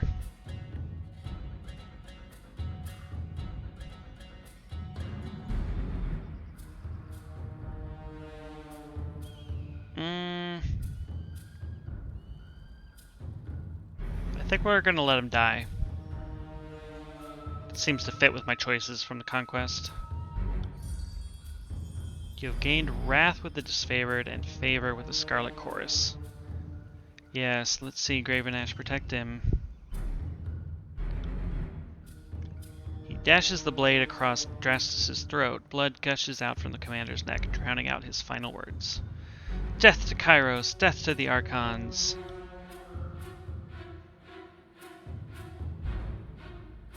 And he's instantly murdered, it sounds like. Oh, interesting. Drastus' death will be a setback. He was a fine steward of this steadfast. But with the losses we've sustained in this war, I'm the next in command. I will aspire to be half the leader Drastus was. I think she's fine with this. One of the soldiers found some mage blather on the Oathbreaker's mage blather. Figured, you being trained in letters, you could, perhaps... Her face blushing. Literacy is rare in the north. Very few disfavored soldiers know more than a few written words. I want to read a little more about this. Literacy is uncommon in the tiers, but the nobility have taught literacy to the firstborn noble for centuries. Many of these disenfranchised nobles have fallen in with the uprising, and they rely on written messages, knowing that most of their forces will be unable to decipher the contents. That's a pretty interesting detail that they took the time to add in. Like, you can tell that they fleshed out this world. Even just having like a little detail like that is, I feel like, more detail than many games bother to think about. You know.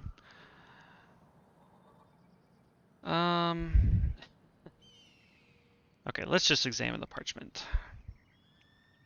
Repeating the same messages in different scripts, the parchments explain the Vendrian Guard's desires to overthrow the Archons, rout their armies.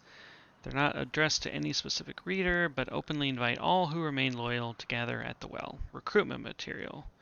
They were trying to bring more traitors to the fight. There were likely other groups trying to flee the valley, but we can rest knowing we stopped this group. A shame it's at such a high cost. The Archons are expecting you at the disfavored war camp. When you are ready to leave, exit by the southeast gate. Okay. Oh. It's like, why is it rising dramatically? It's because my mouse was on the edge of the screen. Okay. Do we have anything to talk about? Need to talk? I suppose I can give you a moment of my time. What do you need? Oh, this is all kinds of stuff. Alright. Are you a spy? She regards you with an unreadable expression. Her mismatched eyes look at each of yours in turn. Insufficient reputation.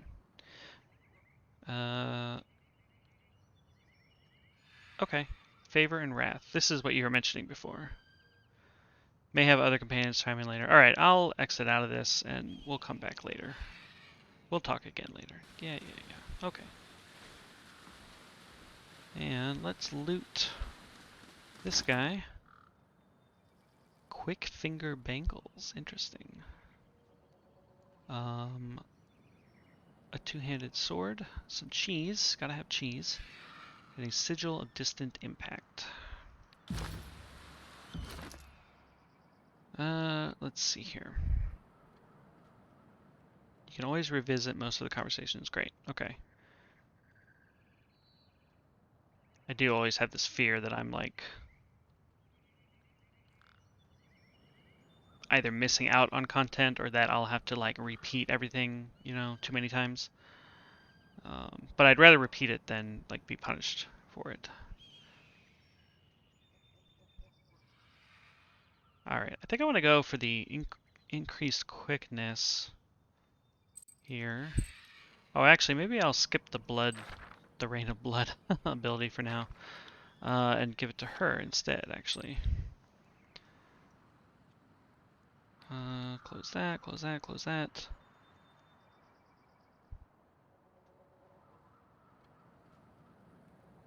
Okay. How are you for boots? Plus... Okay, yeah, we want her to wear that. And what do we have here? These are just heavy bronze boots that presumably neither of us are really well suited to wear. This is the edict. What is this? Quest items? Yep. Okay. So presumably I can like quick save, right?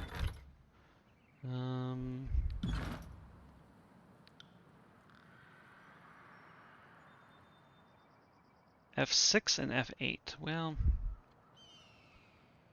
I feel like I want it to be F5 and F9. It's already bound to select all party members. Okay, so basically there's a reason why it's F6 and F8, so we'll just leave it at that for now and try to remember. So, quick save, we did it. Okay, cool. Let's see what's up here. Or actually, wait. Just point me in the right direction. Select both of them and move Yes. over here.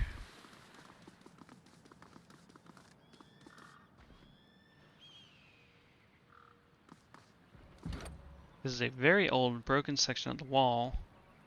There's a rope hanging down that has recently been used. Okay, but I am not athletic enough to use it. What about verse? Also not athletic enough. Oh well. Oh, and we can chat up some people now. Let's do that.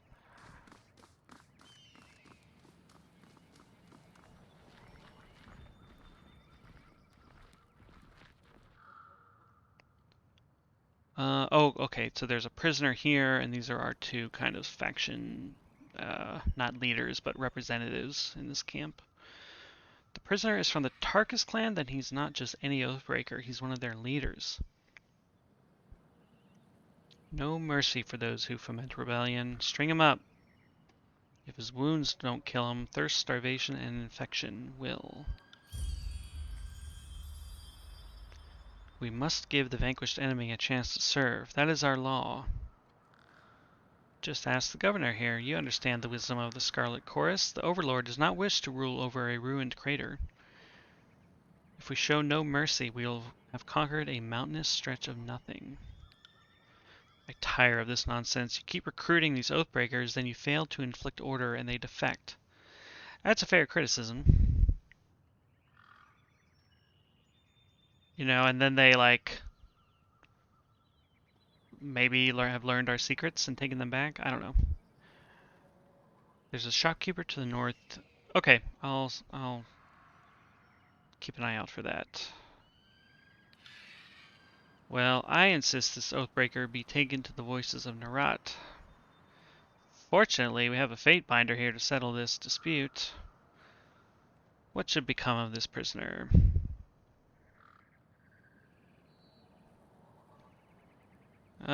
Let's side with the chorus here. Mark my words, treating these curs with kindness continues to be a mistake.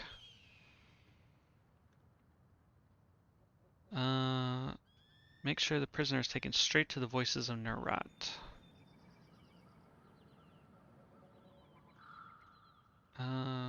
He can enthrall people, it sounds like. So, rest in peace, buddy. Until next time, Fate Binder. Oh. Alright, let's see what Cosma has to say now. What an honor to have one of Tunan's court visit our humble holdfast. Okay, so this is indeed our shopkeeper. But let's inquire first.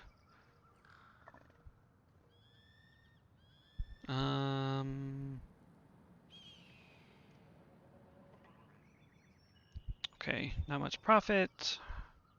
Trust you've been granted proper stewardship of the goods you are peddling? Well, you see, I think so. I've been handed these bits of script, but I'm not a... Oh, okay. Numbers are my strength, as you can well imagine. Let me see those. Certainly, good fate binder. A cursory read indicates this merchant is granted the unlimited right to trade in a logistical capacity. When not supporting an active battle, she has the right to trade grain, copper, and olives anywhere in the tiers. Where did you get these? Harshy and Bronze acquired these on my behalf. This all seems in order. Well, naturally. Just because we fight dirty doesn't mean we trade dirty. Interesting. Alright, well, let's see what we have. Ooh, okay. So this is stuff for sale. This is equipped stuff. This is party stash. Okay.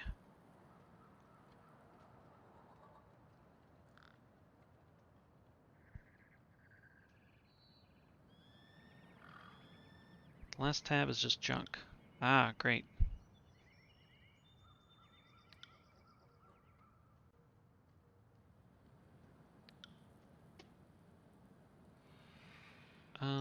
Okay, yep. Okay, here's our trade screen. Alright.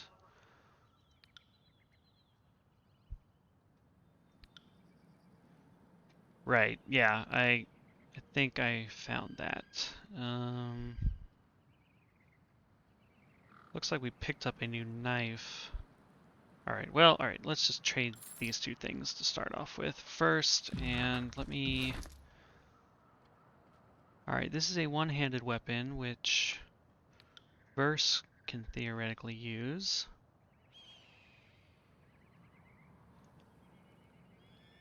Does a lot better armor penetration, but is not necessarily better at any damage. I love the names of these weapons. Red Rivers, Rot in Ruin, Gutseeker.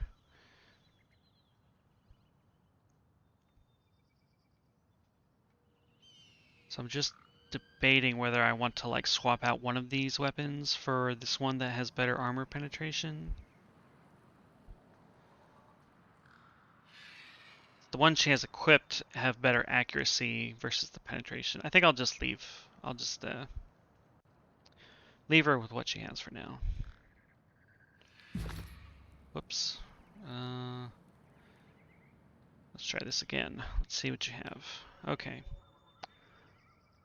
Um.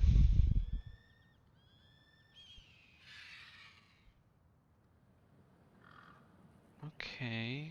Oh yeah, I wanted to know what the scrolls do.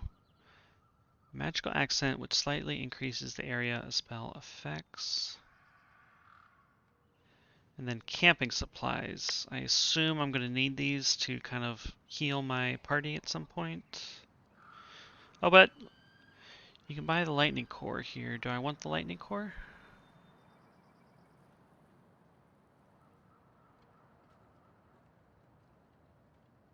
I'm looking for the lightning core.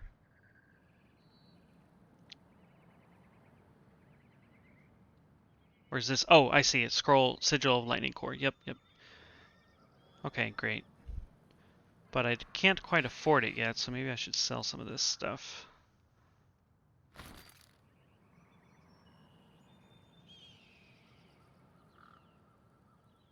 Oh, this is a one-handed... This is like a spear of some kind. I guess I should look at the skills that Verse has and make sure I understand what she can use. Oh man. Spammers are out in force tonight. Okay.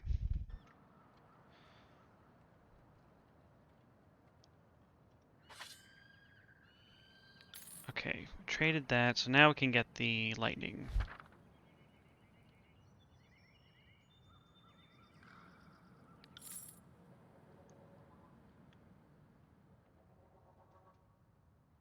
So the money situation looks like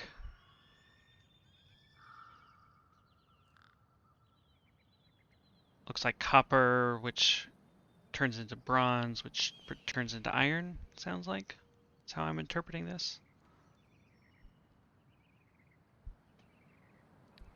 Okay, and then now that I have this scroll, I can now learn the spell.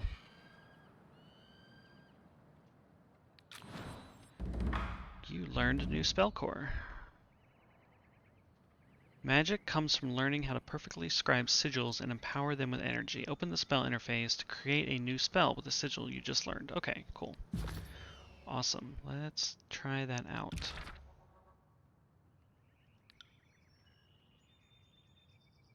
Okay, so lightning. Ah, and then we have expressions.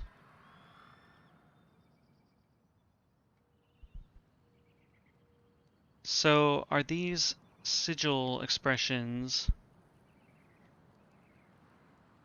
kind of consumable items, or are they just kind of things that I know and can use when I'm making spells?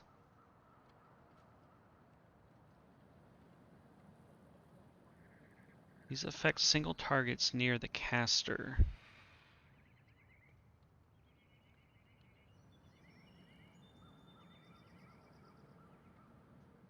All the spell stuff is unlimited. Okay, great. Yeah, it sounds like expression could change, like, what, like ranged versus touch versus something along those lines, sounds like. Maybe I want near the caster since I'm going to be running up and punching people, right? AoE touch and range. Perfect. Okay. Ooh. And I don't see any accents. Slight changes. Okay, great. Alright, cool. Channel an explosive surge, releasing it all at once on a nearby enemy, interrupting them and sending them flying back. Sweet. Blood, magic, and frostfire as well. Okay, cool. We'll assign that to you. And I guess I could just assign this to anybody as long as they have the lore for it, is what it looks like to me.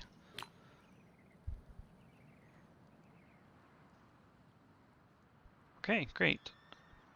So now if I wanted to do fire, so okay, so we have a Searing Palm attack already, it looks like.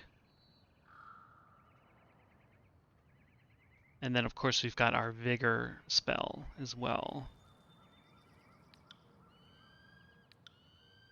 So if I wanted to do fire again,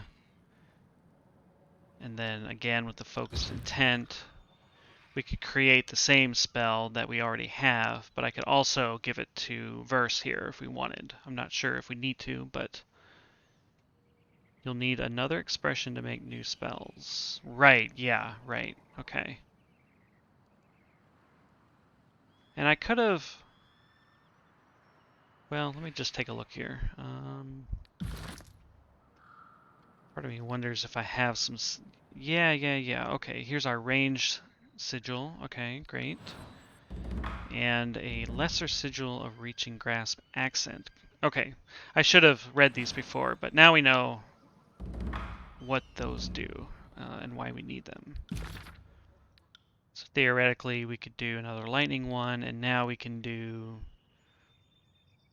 a ranged attack, as well as... What does this one do?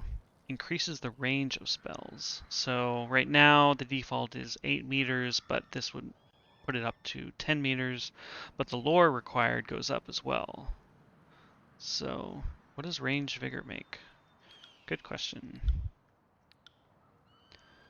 Nothing. That is not an option apparently.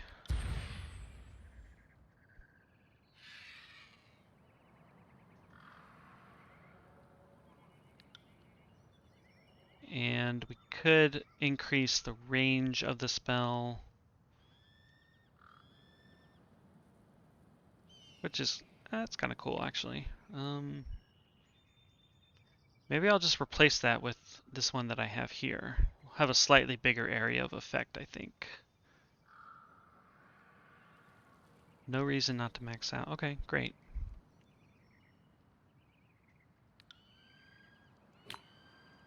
Yes.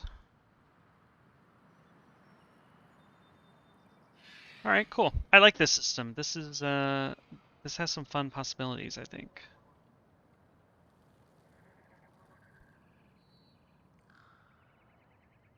Presumably I could like make like a regeneration spell maybe, or I guess this is more buffing rather than healing. I keep mixing up those two, but okay, and I wanted to see Versus skills. So she's a duelist and a skirmisher. And her weapon skills are bows and dual wield.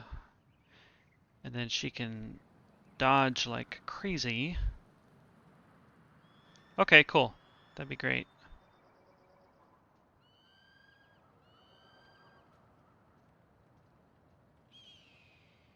Oh, apparently she was in her dodge stance before. Okay.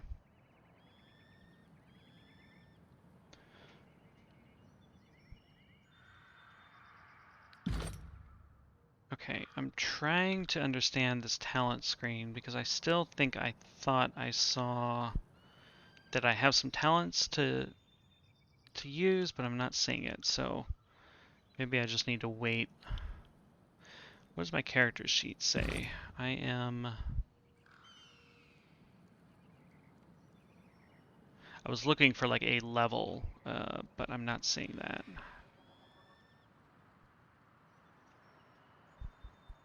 Oh, current level 1. And I'm just under... So I haven't leveled up yet. I don't know why I thought I saw that I had a talent of some kind, but... Oh, and I can change... Oh, that's cool. You can change your portrait and stuff. That's such, like, a no-brainer to me, kind of. Like, why lock you into these choices right at the start? When you get to the chorus camp, the guy in charge, Fifth Eye, you can demand more payment and demand he teach you magic. Then later you can meet him when you first visit Tunon, and he will teach you then. Okay.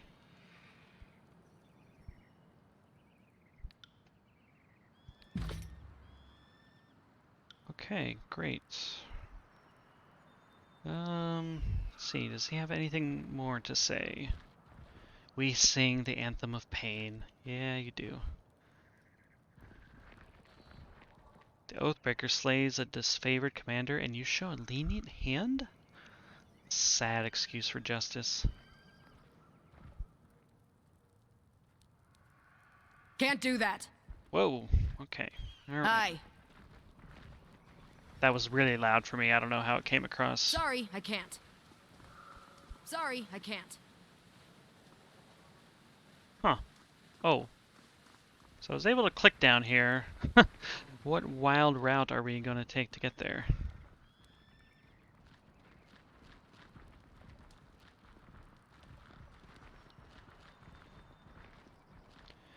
Are you referring to the rope that was to the north of the camp? Because I wasn't able to use that. My character is just way too out of shape. Alright, this looks promising though. Climb up, 30 athletics. Oh. Okay. Yeah, there's another rope, this one here, and I did not have the stats needed to take it up, so. And I don't have the stats to unlock this either, looks like. Oh, wait, I leveled up. Okay, I don't know why I got experience just then, but... Okay. So, it looks like I can level up an attribute. Oh, here we go. Okay, with each level you can increase one of your attributes. And increasing an attribute costs 1 point. Except when you go from 19 to 20. Okay. You can always train a companion to cover athletics and stuff. Okay.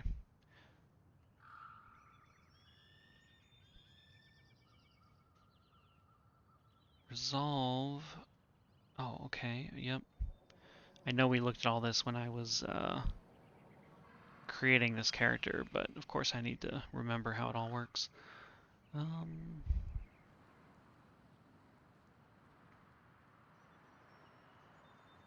Okay, and green means that there's a piece of armor giving a bonus to these attributes currently as well. So, okay, so if I increase that 3%, that's a pretty big boost compared to what I had.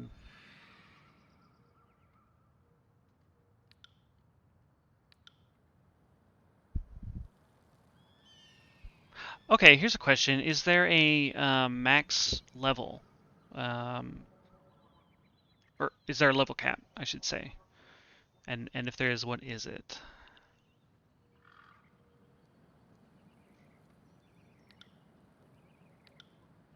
You don't think so? Okay. I still have a bad taste in my mouth from not realizing that there was a level cap in Knights of the Old Republic and just completely fucking up my character build because I just thought I could level up forever and then suddenly I couldn't, and my final battle with the Darth Revan or no, whoever the final boss in KOTOR was just me throwing grenades to stun him and then punching him. It was very unepic. It was the lamest final boss fight I've ever had because I couldn't beat him in a straight up fight. KOTOR is it didn't work for me. I came to it too late. It hasn't aged well, and I also did not understand the D&D rules at all, which is not the game's fault really, but in combination with um, the quest design and just how slow it was, the game, I was let down by it. I can tell it's good for what it is, and especially for the time, but I didn't really enjoy my time with it. I want to say a couple months ago, I started KOTOR 2, also made by Obsidian, like this game, and it has some of the same problems. It's just a slow game, so I kind of fizzled out on that. I tried streaming a little bit of it, and I don't know. I was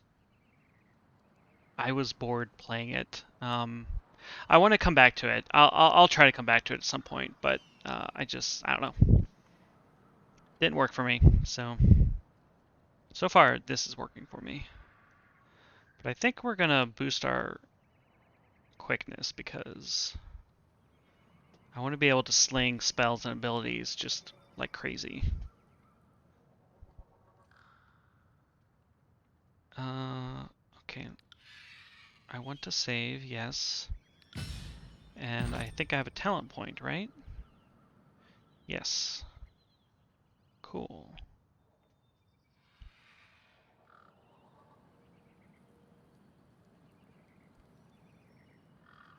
I can't level my leadership yet.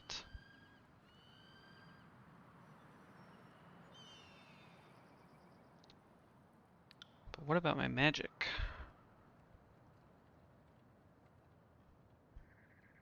You can respec. Okay, that's great. Grants a bonus to lore skill. Well, I feel like I gotta do that, right? Like plus 10 lore. I mean, may as well. Okay. And what about you? You have not leveled up yet? Right. Do you have any opinions on uh, auto-leveling companions? Because I saw that was an option, and I left it unchecked for now, but if the game is smart about leveling them up, I don't mind. You never tried? Okay. Alright, we'll try it ourselves when the time comes.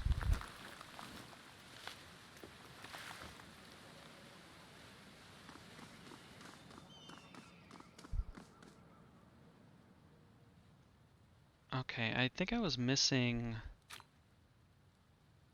Okay, I was missing these pop-ups earlier. You scored a crit. Yep, okay. One of your party members has been hit. Okay. Just trying to go through these.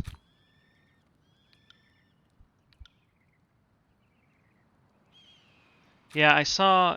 Thank you for reminding me. I did see that there were AI tactics of some kind, so I should take a look at those as well. All characters must recover after every action. That's the recovery timer.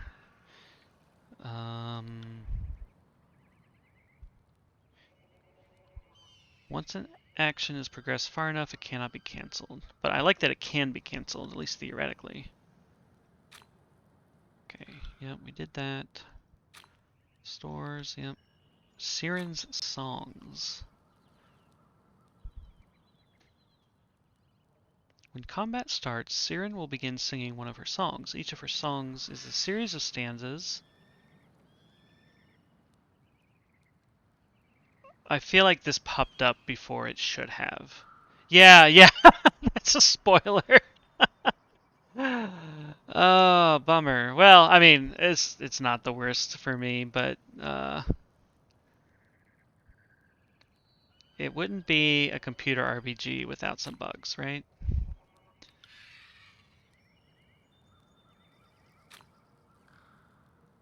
It's just I feel like just every single possible thing. All right, you know what? We're just gonna not click on these anymore. Oh wait, we were gonna look at AI. Okay. Let's get you. Let's see here. Spells, reputation, journal. Character sheet. No. Maybe,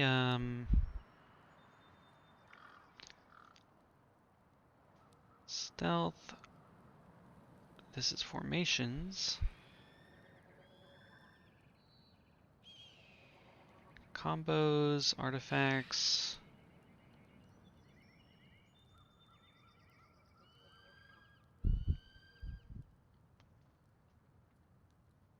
Oh, right click to change. Okay, okay. So her default is to defend the party, it looks like. She will attack anyone who attacks a member of their party, but will not seek out targets unless provoked. Okay. Defend the party, defend myself. This character will actively seek out targets even if death is close. This character won't do shit. Alright, well, for now, I guess defend party is good. Oh. First, we'll fight aggressively in melee, targeting enemies with low health and low defenses.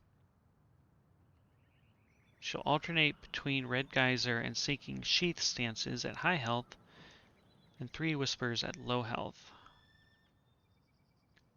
She'll attempt to use her Unbound ability to trick the enemy and attack vulnerable enemy targets. That's cool, I like that. Or you can just do the Archer thing. I think I'm going to go with Blade Dancer for now. That's cool. Okay. Uh-huh. Uh-huh.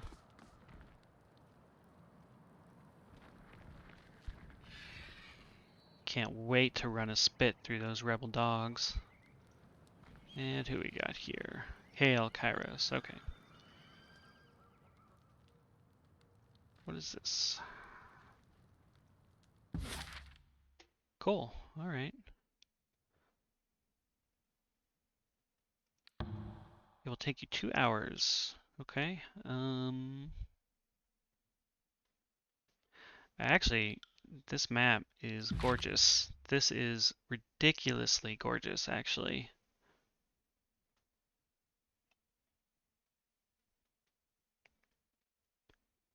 Oh, cool. I feel like you could print this out and frame it, and it would look really nice.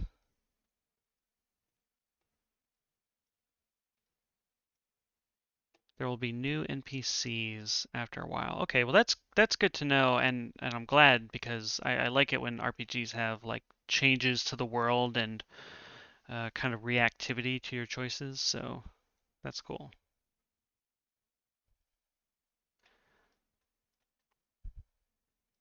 I wonder if there was like a collector's edition that had this printed out. That would have been awesome. So the corners look like our Archons, I guess, and Tunon, I believe. Cool. Is this where we were? Yes, okay. Alright, let's do it.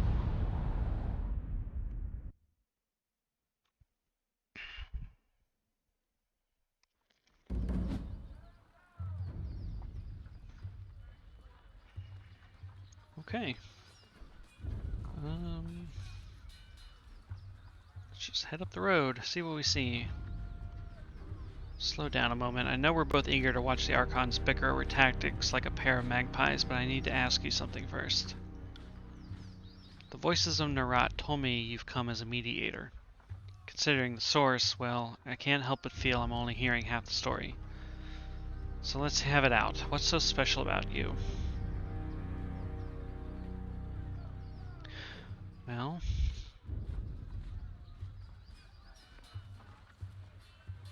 I have nothing to tell you. Why so suspicious?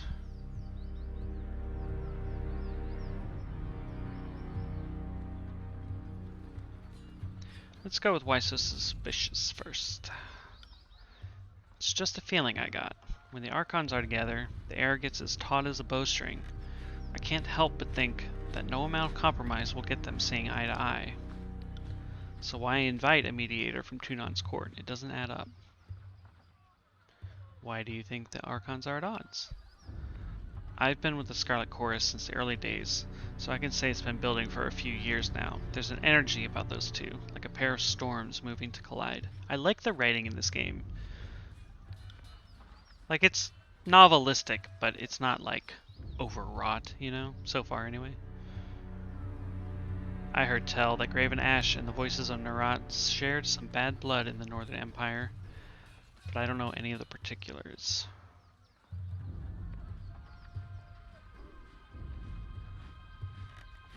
Okay. By my authority, the Archons will fall in line. Hell yeah, they will. That sounds like exactly the attitude to set this campaign in the right direction. I don't envy you the task of getting them to cooperate, which sounds about as easy as teaching a tornado to heal. What else has the Voices of Nerat told you? Only that I could find you in Edgering Ruins. Truthfully, I could have picked you out of a crowd. You're the only one of us who hasn't spent the last few months bathing in the stink of the Mittani River.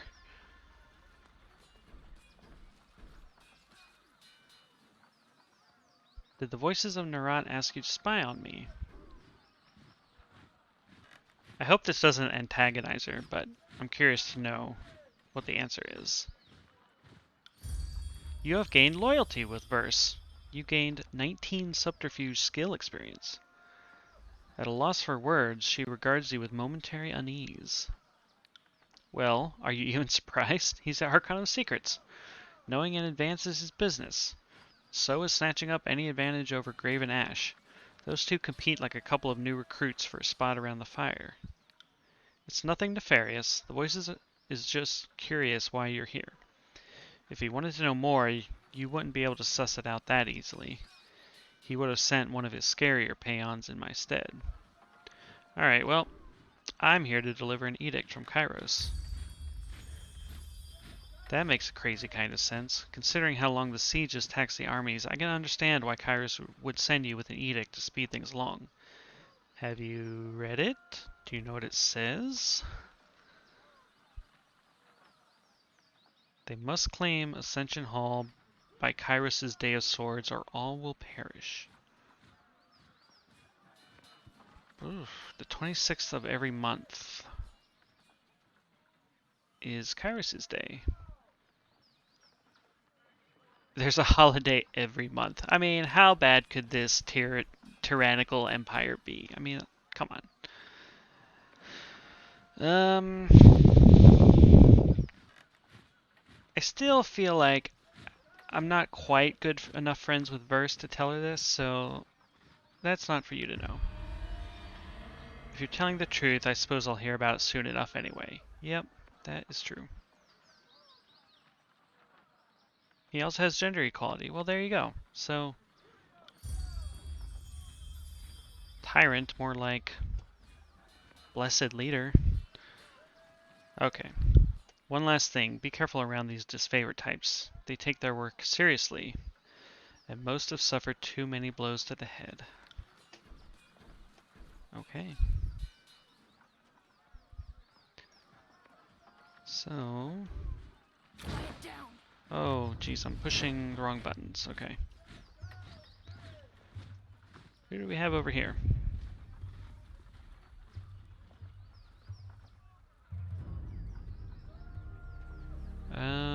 Camp's on up ahead. Don't mind us. Just clearing out the rabble. And then we've got a guy who's just a guy. I still don't understand what I've done to offend. I respect that these are now disfavored lands, and I'm happy to give the Legion a proper toll. But she's going on about trading rights. What nonsense is that? I'm not allowed to trade one thing for another? It's not like I'm selling weapons. You should be more thankful they're even listening to you speak. Or, the Overlord regulates all trade. If you lack the proper permits, your goods are forfeit. Sure, let's go with number 2. Trade permit? Paperwork? Well, how was I mean, to whom would I speak for such a thing? Not our problem. Go to Bastard City and plead your case before Tunon. But we'll lighten your burden first. Anything to be argued before Tunon may be argued before me.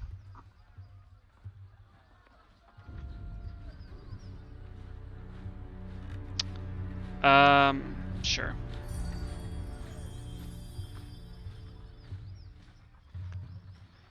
If the Fate Binder wishes to weigh in on the matter, courtesy demands we listen. I know the agents of the court do so love to throw their judgments around. These guys are dicks. Well, you could rob me now and have my supplies today, or you can leave me alive and have fermented honey all year long. I even know a few family recipes for painkillers and healing drafts. Certainly any army will need those.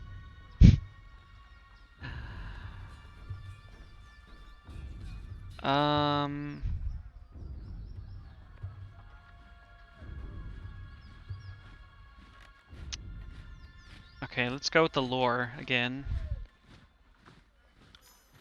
I don't know what you're getting at. How stupid do you think I am?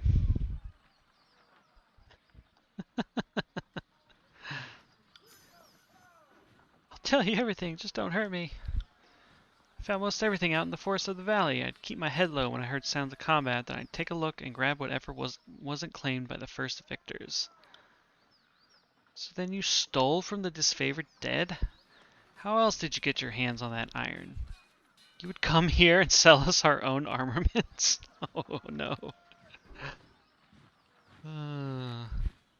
If anything has an owner, I will return it, but this iron would have turned to rust if left in mud in the battlefield. The disfavored are few in number, is that not right? You need a man like me to gather up supplies that would otherwise go to waste.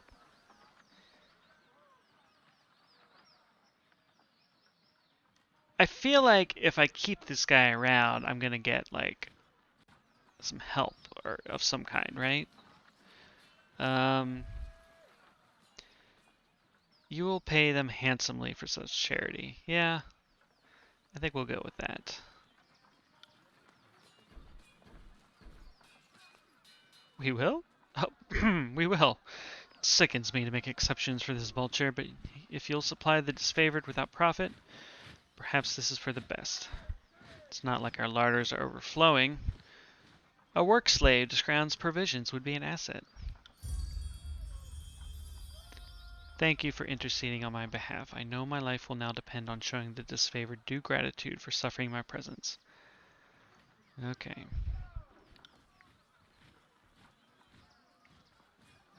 Judgment given.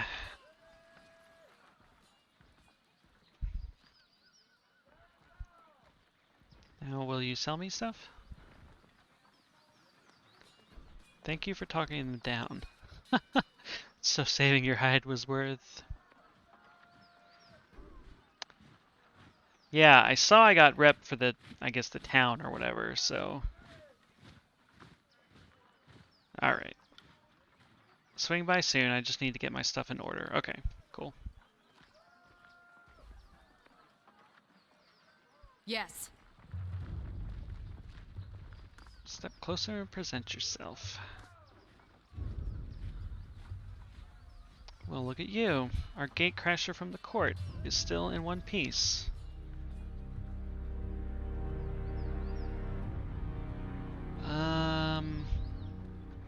Right, this is from the conquest stuff. You were part of this first glorious assault. You proved your worth in the eyes of the court by shedding blood. Those who fought with you fondly consider you one of the gatecrashers.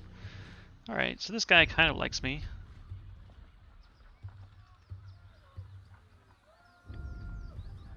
Graven Ash, okay. Salute. Graven Ash protects. That he does. Be well, Fatebinder. Addendum added. The Conqueror's Will. What is this?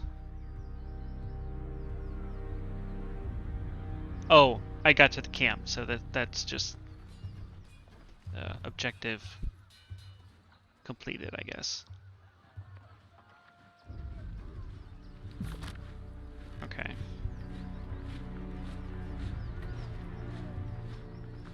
All kinds of stuff here. What is this?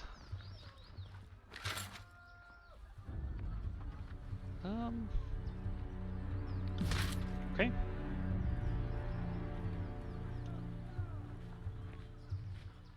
Hail to you, guardian of the law. If you have a few excess rings weighing you down, best unburden yourself before battle. Okay, so this is just a merchant.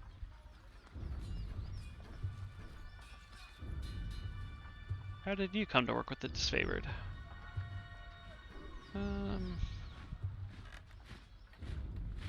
Okay.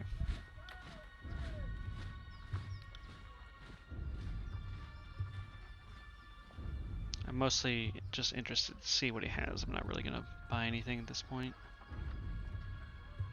Sigil of Frost, which I believe I don't have yet.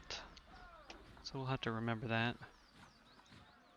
Oh, and you were mentioning the guy in charge, Fifth Eye or something. I can demand more payment. Okay.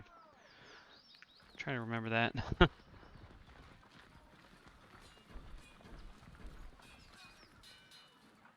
wanted to talk to this guy. Oh, that's it. That's all he has to say. Okay.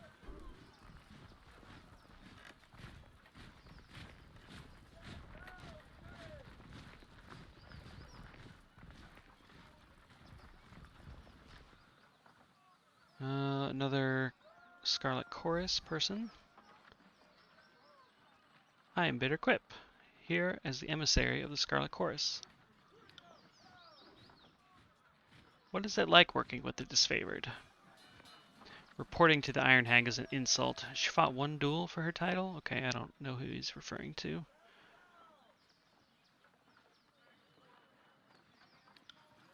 What can you tell me of the Scarlet Chorus? Oh, all kinds of stuff. I feel only derision and pity for those who fear our inevitable ascension. Tell me about the voices of Nerat. He is Supreme Commander, he who sets us free but directs all. He is the epitome of what each of us can be. Okay. How did you come to join the Scarlet Chorus? The doctrine of strength speaks to me, and I answered its call. My magic invokes fear and terror. Okay. What is your role? What? Oh, okay. I'm a blood chanter. Oh, this was the guy from earlier, I think. Sounds as if you really like the voices of Nerat. Okay. That's all. Thank you for your time. Good thing I keep a torsion wrench handy. Nice. Potions, lesser sigil of strength. I'm hoping the game will tell me if clicking on a thing will count as stealing and people will get mad at me, but so far it hasn't happened. So that's a new sigil learned, and let's see. Got another box to unlock. More junk, great.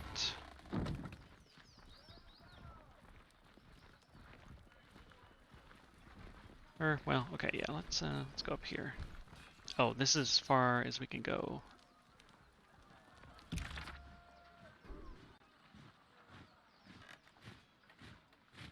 Increases spell strength. Okay, cool. So presumably I can tack on as many of these accents as I want, as long as I have the lore necessary to do so. Great, great. Oh, wait, we missed a thing. Okay. Surely something amazing is in this barrel. Well, a potion isn't bad.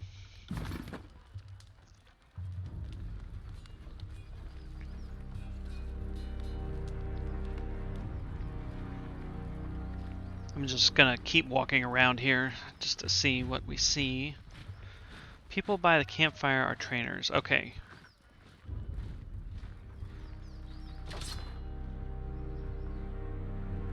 Thorin's shortbow. Okay.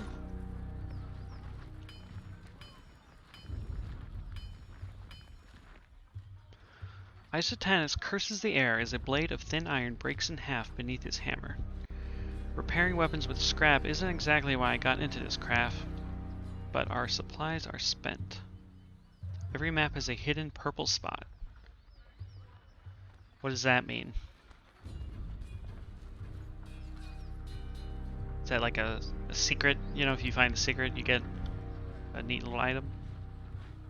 Bronze will do in a pinch, don't get me wrong. You can take a beating. We always have plenty of tin and copper, so supplies aren't the problem. Hidden loot. Okay, cool. It's a rare smith who can churn out military-grade bronze consistently. More often than not, it comes out soft. Look around camp. We're garbing the Legion head to toe in iron because it's cheaper and easier to produce for the masses. Couldn't do that with bronze. This one is next to the main tent. Have to get close. Okay. Check that out in a minute. You mentioned an iron shortage? I'm afraid so. The last shipment sent down the Mittani went missing near Echo Call Crossing. Okay.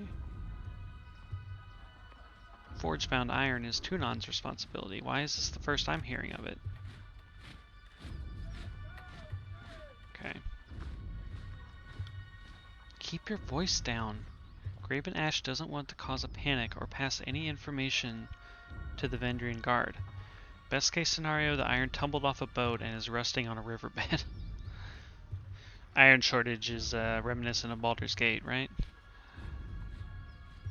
If I find myself an echo call, I suppose I can keep an eye out.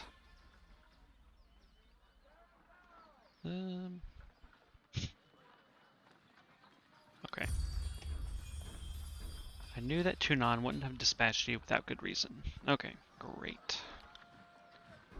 He glances to a crate beside him. You see that? That is how we tell apart our iron shipments from the rest. Inconspicuous so people don't go snooping about. You'll want to keep your eye out for these. Good hunting. Oh, Guild Apprentice. Oh yeah. Are you familiar with the Forge-bound art? Not in the least. The Forge-bound are artists who work in metal rather than paint. They conjure flames that burn hot enough to melt the metal from rocks. Me, I swing a hammer, and I hope that Ash's protection extends to my thumb whenever I miss. Alright, so he also sells stuff. And we got a new quest from talking to him, so...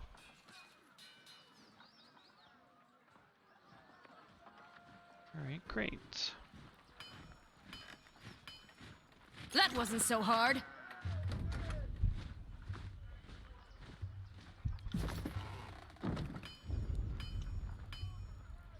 Okay, it looks like this is as far southeast as we can go. Let's check out this cage up here.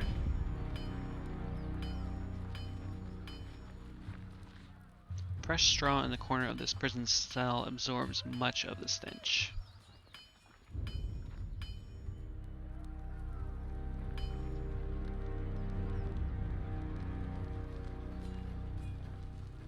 The Archons await you inside. Okay, so before we go in... What have we here? Ah, so this is the purple item that you mentioned. Okay, cool. Alright, hidden objects. You have discovered a hidden object. Many areas have hidden traps or chests. When discovered, these objects will highlight for all of your party to see.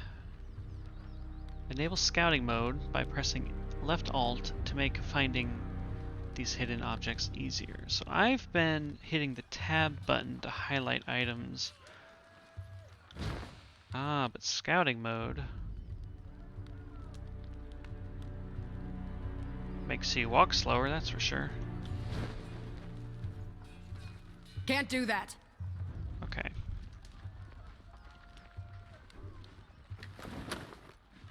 Got some more stuff. Got some people to talk to. I am Lucia. This is Marcus. And you must be the Fate Binder. We've been assigned to babysit. Assigned to your hospitality while you remain on disfavored ground. If you should need a place to rest, we can make the necessary preparations. What can we do for you? Alright, let's get to know these folks. Alright, so the disfavored are clad in iron. You never see their faces, it looks like.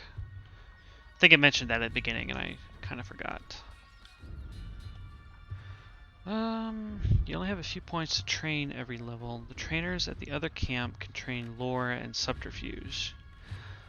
Okay, hence why I would want to wait until the next camp. Okay.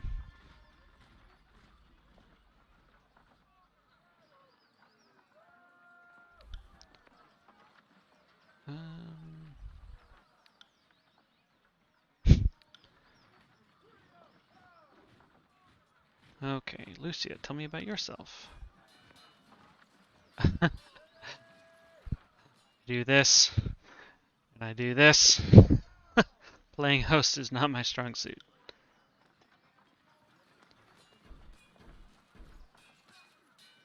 I consider each and every one of the bastards in this camp to be family. You seem handy with a weapon, Lucia.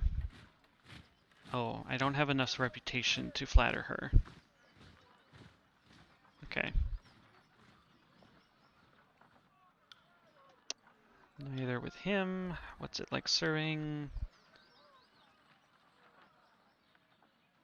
There aren't many of us, but it's better that way. Okay. No, thank you for all the tips and advice you've given me. Like, I would have just... I'd probably be way past this point in the game but I would just be like flying through it, kind of. So, thank you for pointing all this stuff out to me, because I would have had no reason to check out a lot of this stuff. So, yeah, thank you. Why are they disfavored? Insufficient rep. Oh, these are the trainers you mentioned. Okay. I didn't realize that's who I was talking to. Okay. Well, say farewell to them.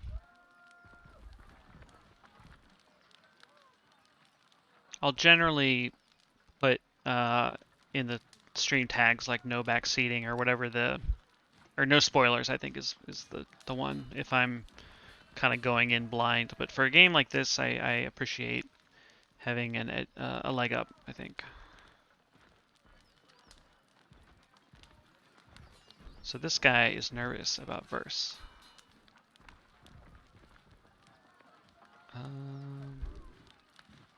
And he has nothing to say. Alright. Let's quick save here.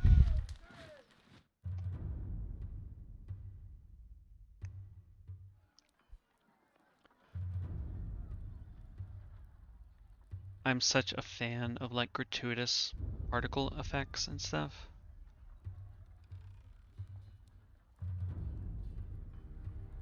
So this is the voices of Neurat.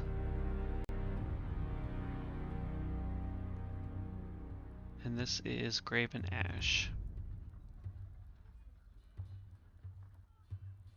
Green text. Okay. I'll keep that in mind.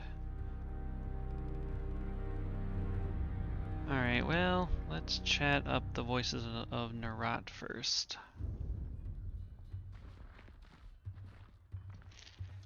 That's 4 reports of avalanches in the mountains now. The Tearsmen can barely count past 9. They have neither the capacity nor the cause to close off the mountain passes. Either way, that leaves the 2nd and 4th cohort trapped outside the valley.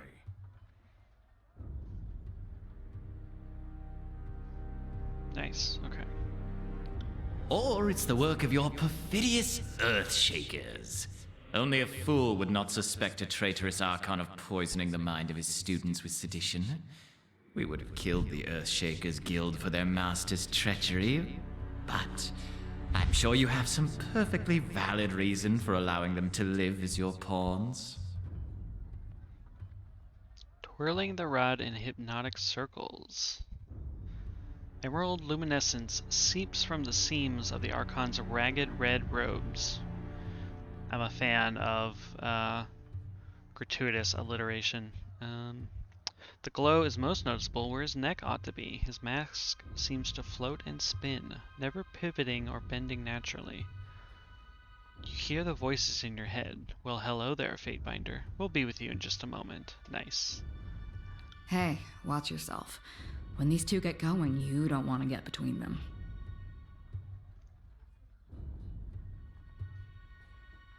let's remain silent and let them hash things out a little bit more. I always know you've run out of things to say when you resort to mocking my vassals. If we are to speak of treachery, why is it that my scouts see the Scarlet Chorus warriors defecting back to the Vendrian Guard? Your fearsome reputation has gone flaccid, for it seems you cannot control your soldiers, or perhaps you simply choose not to.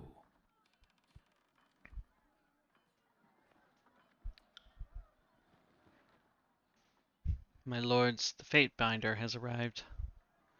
Perhaps we should table this discussion and let our guest speak. So this is Iron Marshal Arenios. Speaking of strategic failures, who was it that insisted the valley would need only a token garrison? For some strange reason, we can't seem to recall which balding halfwit grossly underestimated the enemy. Thoughts? You hear voices in your head. Can you hear us, Fatebinder? Cough if we have your attention. Okay, we'll cough. And I thought you had left agents within these Tearsmen when they surrendered. Either you failed to see this coming, or you knew and let it happen. Incompetent or in cahoots, either way, this mess has your filthy stink all over it. We look forward to seeing you explain to Tunon why the Archon of War could not close the vice on this trivial little insurgency. When we are crowned the ruler of the Tears, we shall have this place renamed to Ash's Folly in your honor. What a dick. Good, good. Now pay attention. You might miss something. This is a really neat concept. I don't know what to call this as far as like RPG dialogue and presentation goes. If I could trust the information I get from you and your conscripted mouth breathers, perhaps I'd order my cohorts around a bit more aggressively. But last time I trusted your all-clear report, my troops failed to come home.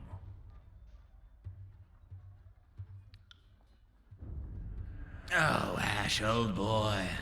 If you're going to have a little sob every time one of your nieces or nephews dies to the Tearsmen, perhaps we should have Siren sing you some calming lullabies to help you cope with your grief.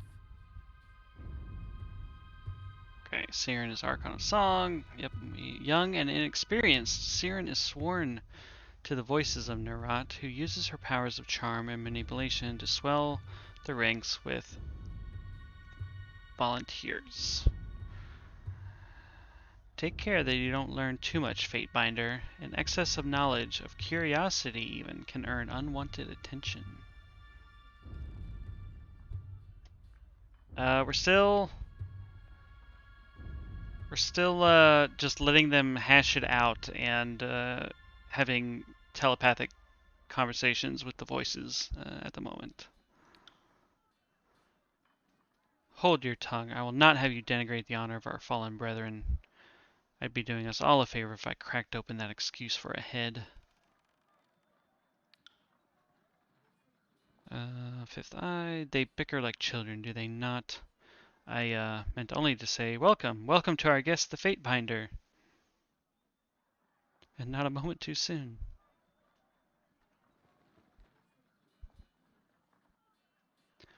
The conversation with the voices is a little bugged, meaning the green text, or just this whole conversation to begin with. You have to do what he doesn't say to get him to thank you. All right, well, I did the thing that he asked me for, or he asked me to cough audibly, which I did. So you've gained favor with the voices of Nerat and the Scarlet Chorus. Ah, why didn't you speak up sooner? My Lord Archons, the governor of Lethian's Crossing has finally arrived. Cease arguing for a moment. I don't know if I have the standing to glare silently. Ah, the fire starter has arrived. Welcome, welcome. Our agents tell us such lovely stories of what you did at the Vellum Citadel. Have you come bearing another fragment of Kairos' wrath in tow? Indeed. The fire starter has arrived. So, right, I really wanted to save that library in the conquest, but oh right, I was given the honor of proclaiming this Edict of Fire. Right, and we allowed the sages some warning. Okay. We were worried you'd never make it. So glad that Drostus' demise didn't cause further delay. How did you know about Drastus? I only just came.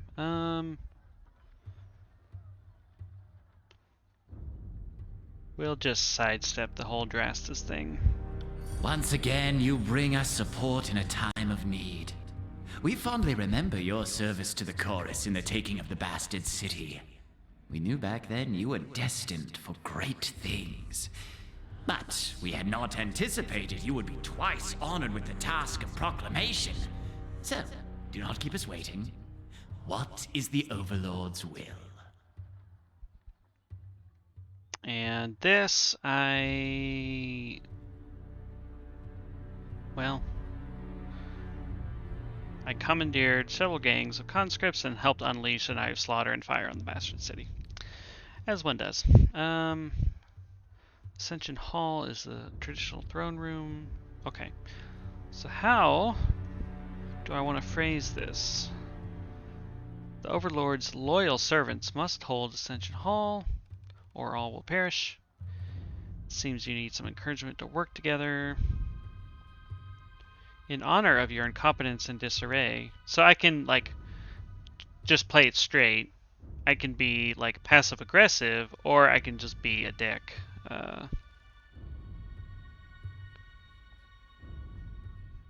We'll go with passive-aggressive. We can do that. The earth sways with each word you utter, the air thickening with warmth as you pronounce the tersely phrased commandment, its every syllable drafted by the hand of Kairos.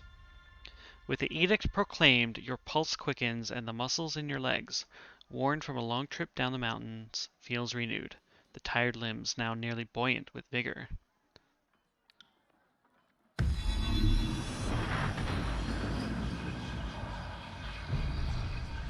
The Overlord means to compel us into action. No doubt the avalanches in the mountains are part of this ultimatum. We must conquer the Oathbreakers or die in failure. There is no room for error, and no other way out of this valley alive. We'll need to advance across the Mittani. We lose everything if we stand still, and we move to back up Plan Green. The Earthshakers didn't make it over the mountain in time, so we do this the hard way. Over the walls instead of through. Are Earthshakers like sappers? Or like magic wall breakers of some kind? So, you found your backbone at last! Oh, we were worried past humiliations would make you soft, timid. That was a record for you, right? The baker's dozen lost in one sortie. If you had waited for the chorus reinforcements, maybe we'd have eyes and ears on the matter. You hear the voices in your head. Watch them squirm. So many tears over replaceable, expendable, useless soldiers. I miss the old Archon of War. You never see Blood Echo in a blubbering mess over a few dead killers. He'd used the knuckle bones of his best disciples for jewelry, and even made a breastplate out of his dead brother's ribcage, because that's how a real man deals with grief. Oh, Earth Mages. Okay, got it. Got it.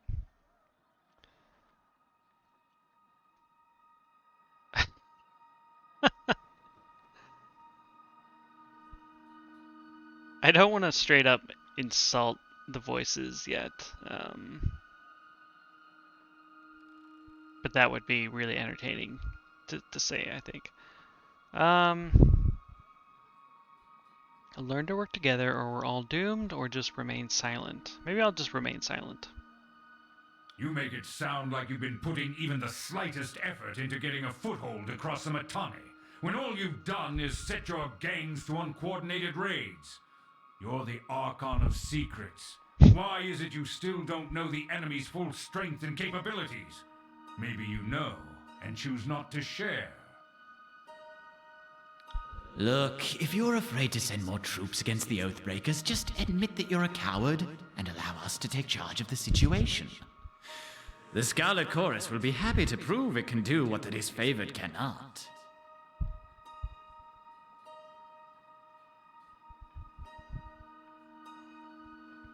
I'm trying to decide if I should butt in or just continue to let them bicker. Okay, here's a question. This storyline that we're in right now with, having to defeat the Oathbreakers by the deadline or whatever, is that the whole game, or is that just like one act or something? I guess I'm trying to set my expectations for how this story is going to play. That's Act 1. Okay. Okay. I'll just continue to remain silent. I tire of your incessant heckling. The disfavored have shouldered the brunt of this war, and I will not have you mock our sacrifices. My lord, Barrack and his band have been drilled on the Echo Call assault plan. The Crescent Runners should be briefing him as we speak regarding the latest enemy movements along the river. I will dispatch him at once. Though you know him only by name, Barrack is a commander of the Stone Shields and well regarded by the disfavored High Command. Okay. And I will ensure the chorus stands ready to march. If the disfavored can take the river, the chorus has the manpower to secure the outer ring of the valley. Our soldiers clamor for battle, and at last we shall have it. Verse, we command you to continue guarding the Fatebinder. Tunan's chosen is our honored guest, and must be shown our finest hospitality. I won't let you down, boss. She'll get through the campaign in one piece, as long as she doesn't do anything too stupid.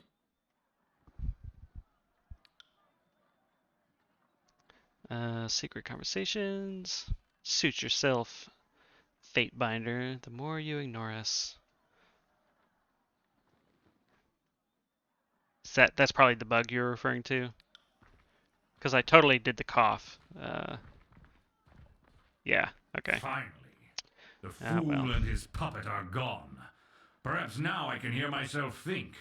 Rarely do I question Kairos' judgment, but I will never understand why the voices of Narot is given such authority. I shudder to think what will become of us all should Tunon favor him in the end. Though the edict threatens the Scarlet Chorus just as it threatens us, I cannot shake the feeling that our allies will work against us. Now, if you'll leave me be, I have a battle to plan. I imagine duty requires you speak with the chorus further, but if I can convince you to lend a hand, most of my legion is trapped beyond the mountains, so I'm in need of an added sword or two. There's one option that has some really interesting info slip. That might not be till you come back to the tent. Okay. And is what you're referring to only available if you circumvent that bug, or is that just something later? Unrelated. If you wish to be counted amongst the glorious, speak with the Iron Marshal. She will direct the order of battle until we are ready for a final push into the Citadel.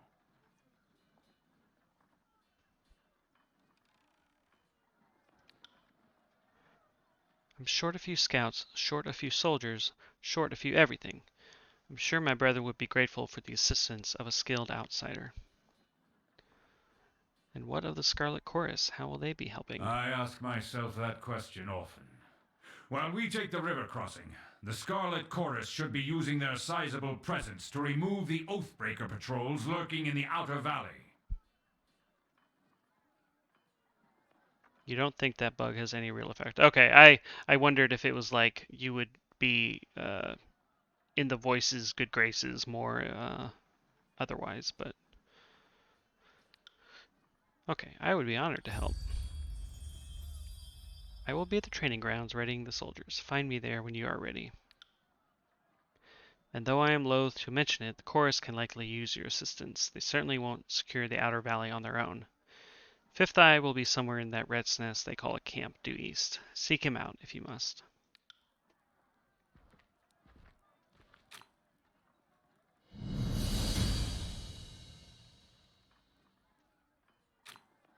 Okay, this tells us how to talk to our party members. They will also interject their opinions into conversations. Okay. So, what do you have to say, Verse? How did you do that?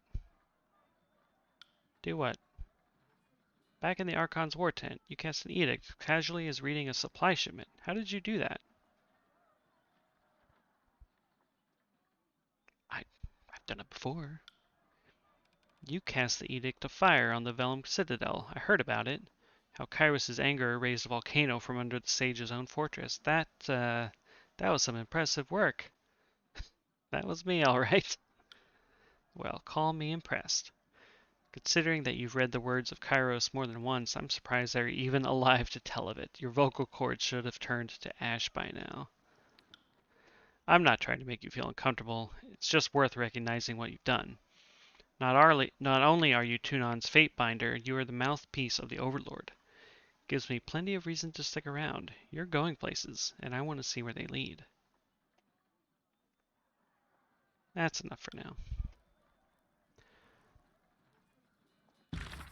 Okay, quests. Quest. So we can speak with the Marshal, do a favor for the disfavored. We can speak with the Scarlet Chorus and do a favor for them. Oh, that's it. Okay. I think I'm gonna hide completed quests for now. And then Vendrian's Well, once we get to Echo Call Crossing. Okay. Biography. Ah, great. This summarizes all the choices I made at the start. It's fantastic. I will probably be rereading this off stream. Okay, codex, notes. Oh, I can create notes. That's cool. I will probably not remember to use this, but I'm glad that it exists. We've been playing for 3.5 hours.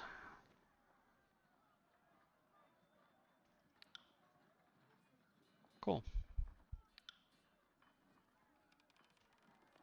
Let's head on out. Whoop. Actually, wait. Let's quick save again. And let's just steal some stuff behind the Archon's back. Oh, that's cool. Staff. This battle report from Echo Call Crossing blames the failure of the assault on the village on the Scarlet Chorus. Apparently, their scouts failed to report critical intelligence about the enemy composition. So I like the Scarlet Chorus's whole deal, but they're kind of incompetent, it sounds like.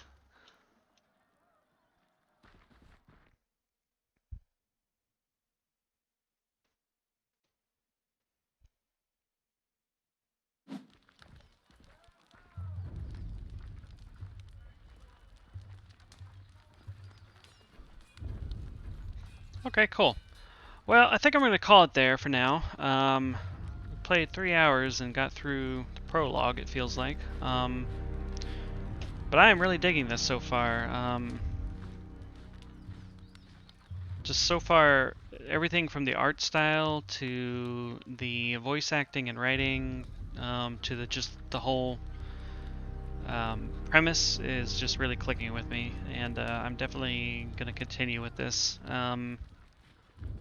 So yeah, I don't really adhere to a schedule when streaming. It's kind of just whatever I feel like in the moment.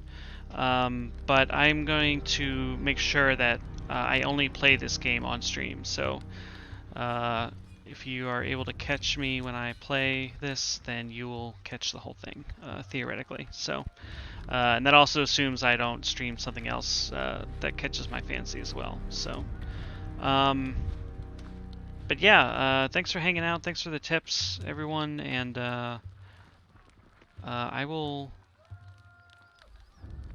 Oh, interesting. This is our deadline. 8 days to the Day of Swords. Okay. But yeah, I will be playing again at some point soon, maybe tomorrow. And otherwise, I hope you all have a good night, and I will see you soon. Take care. Bye.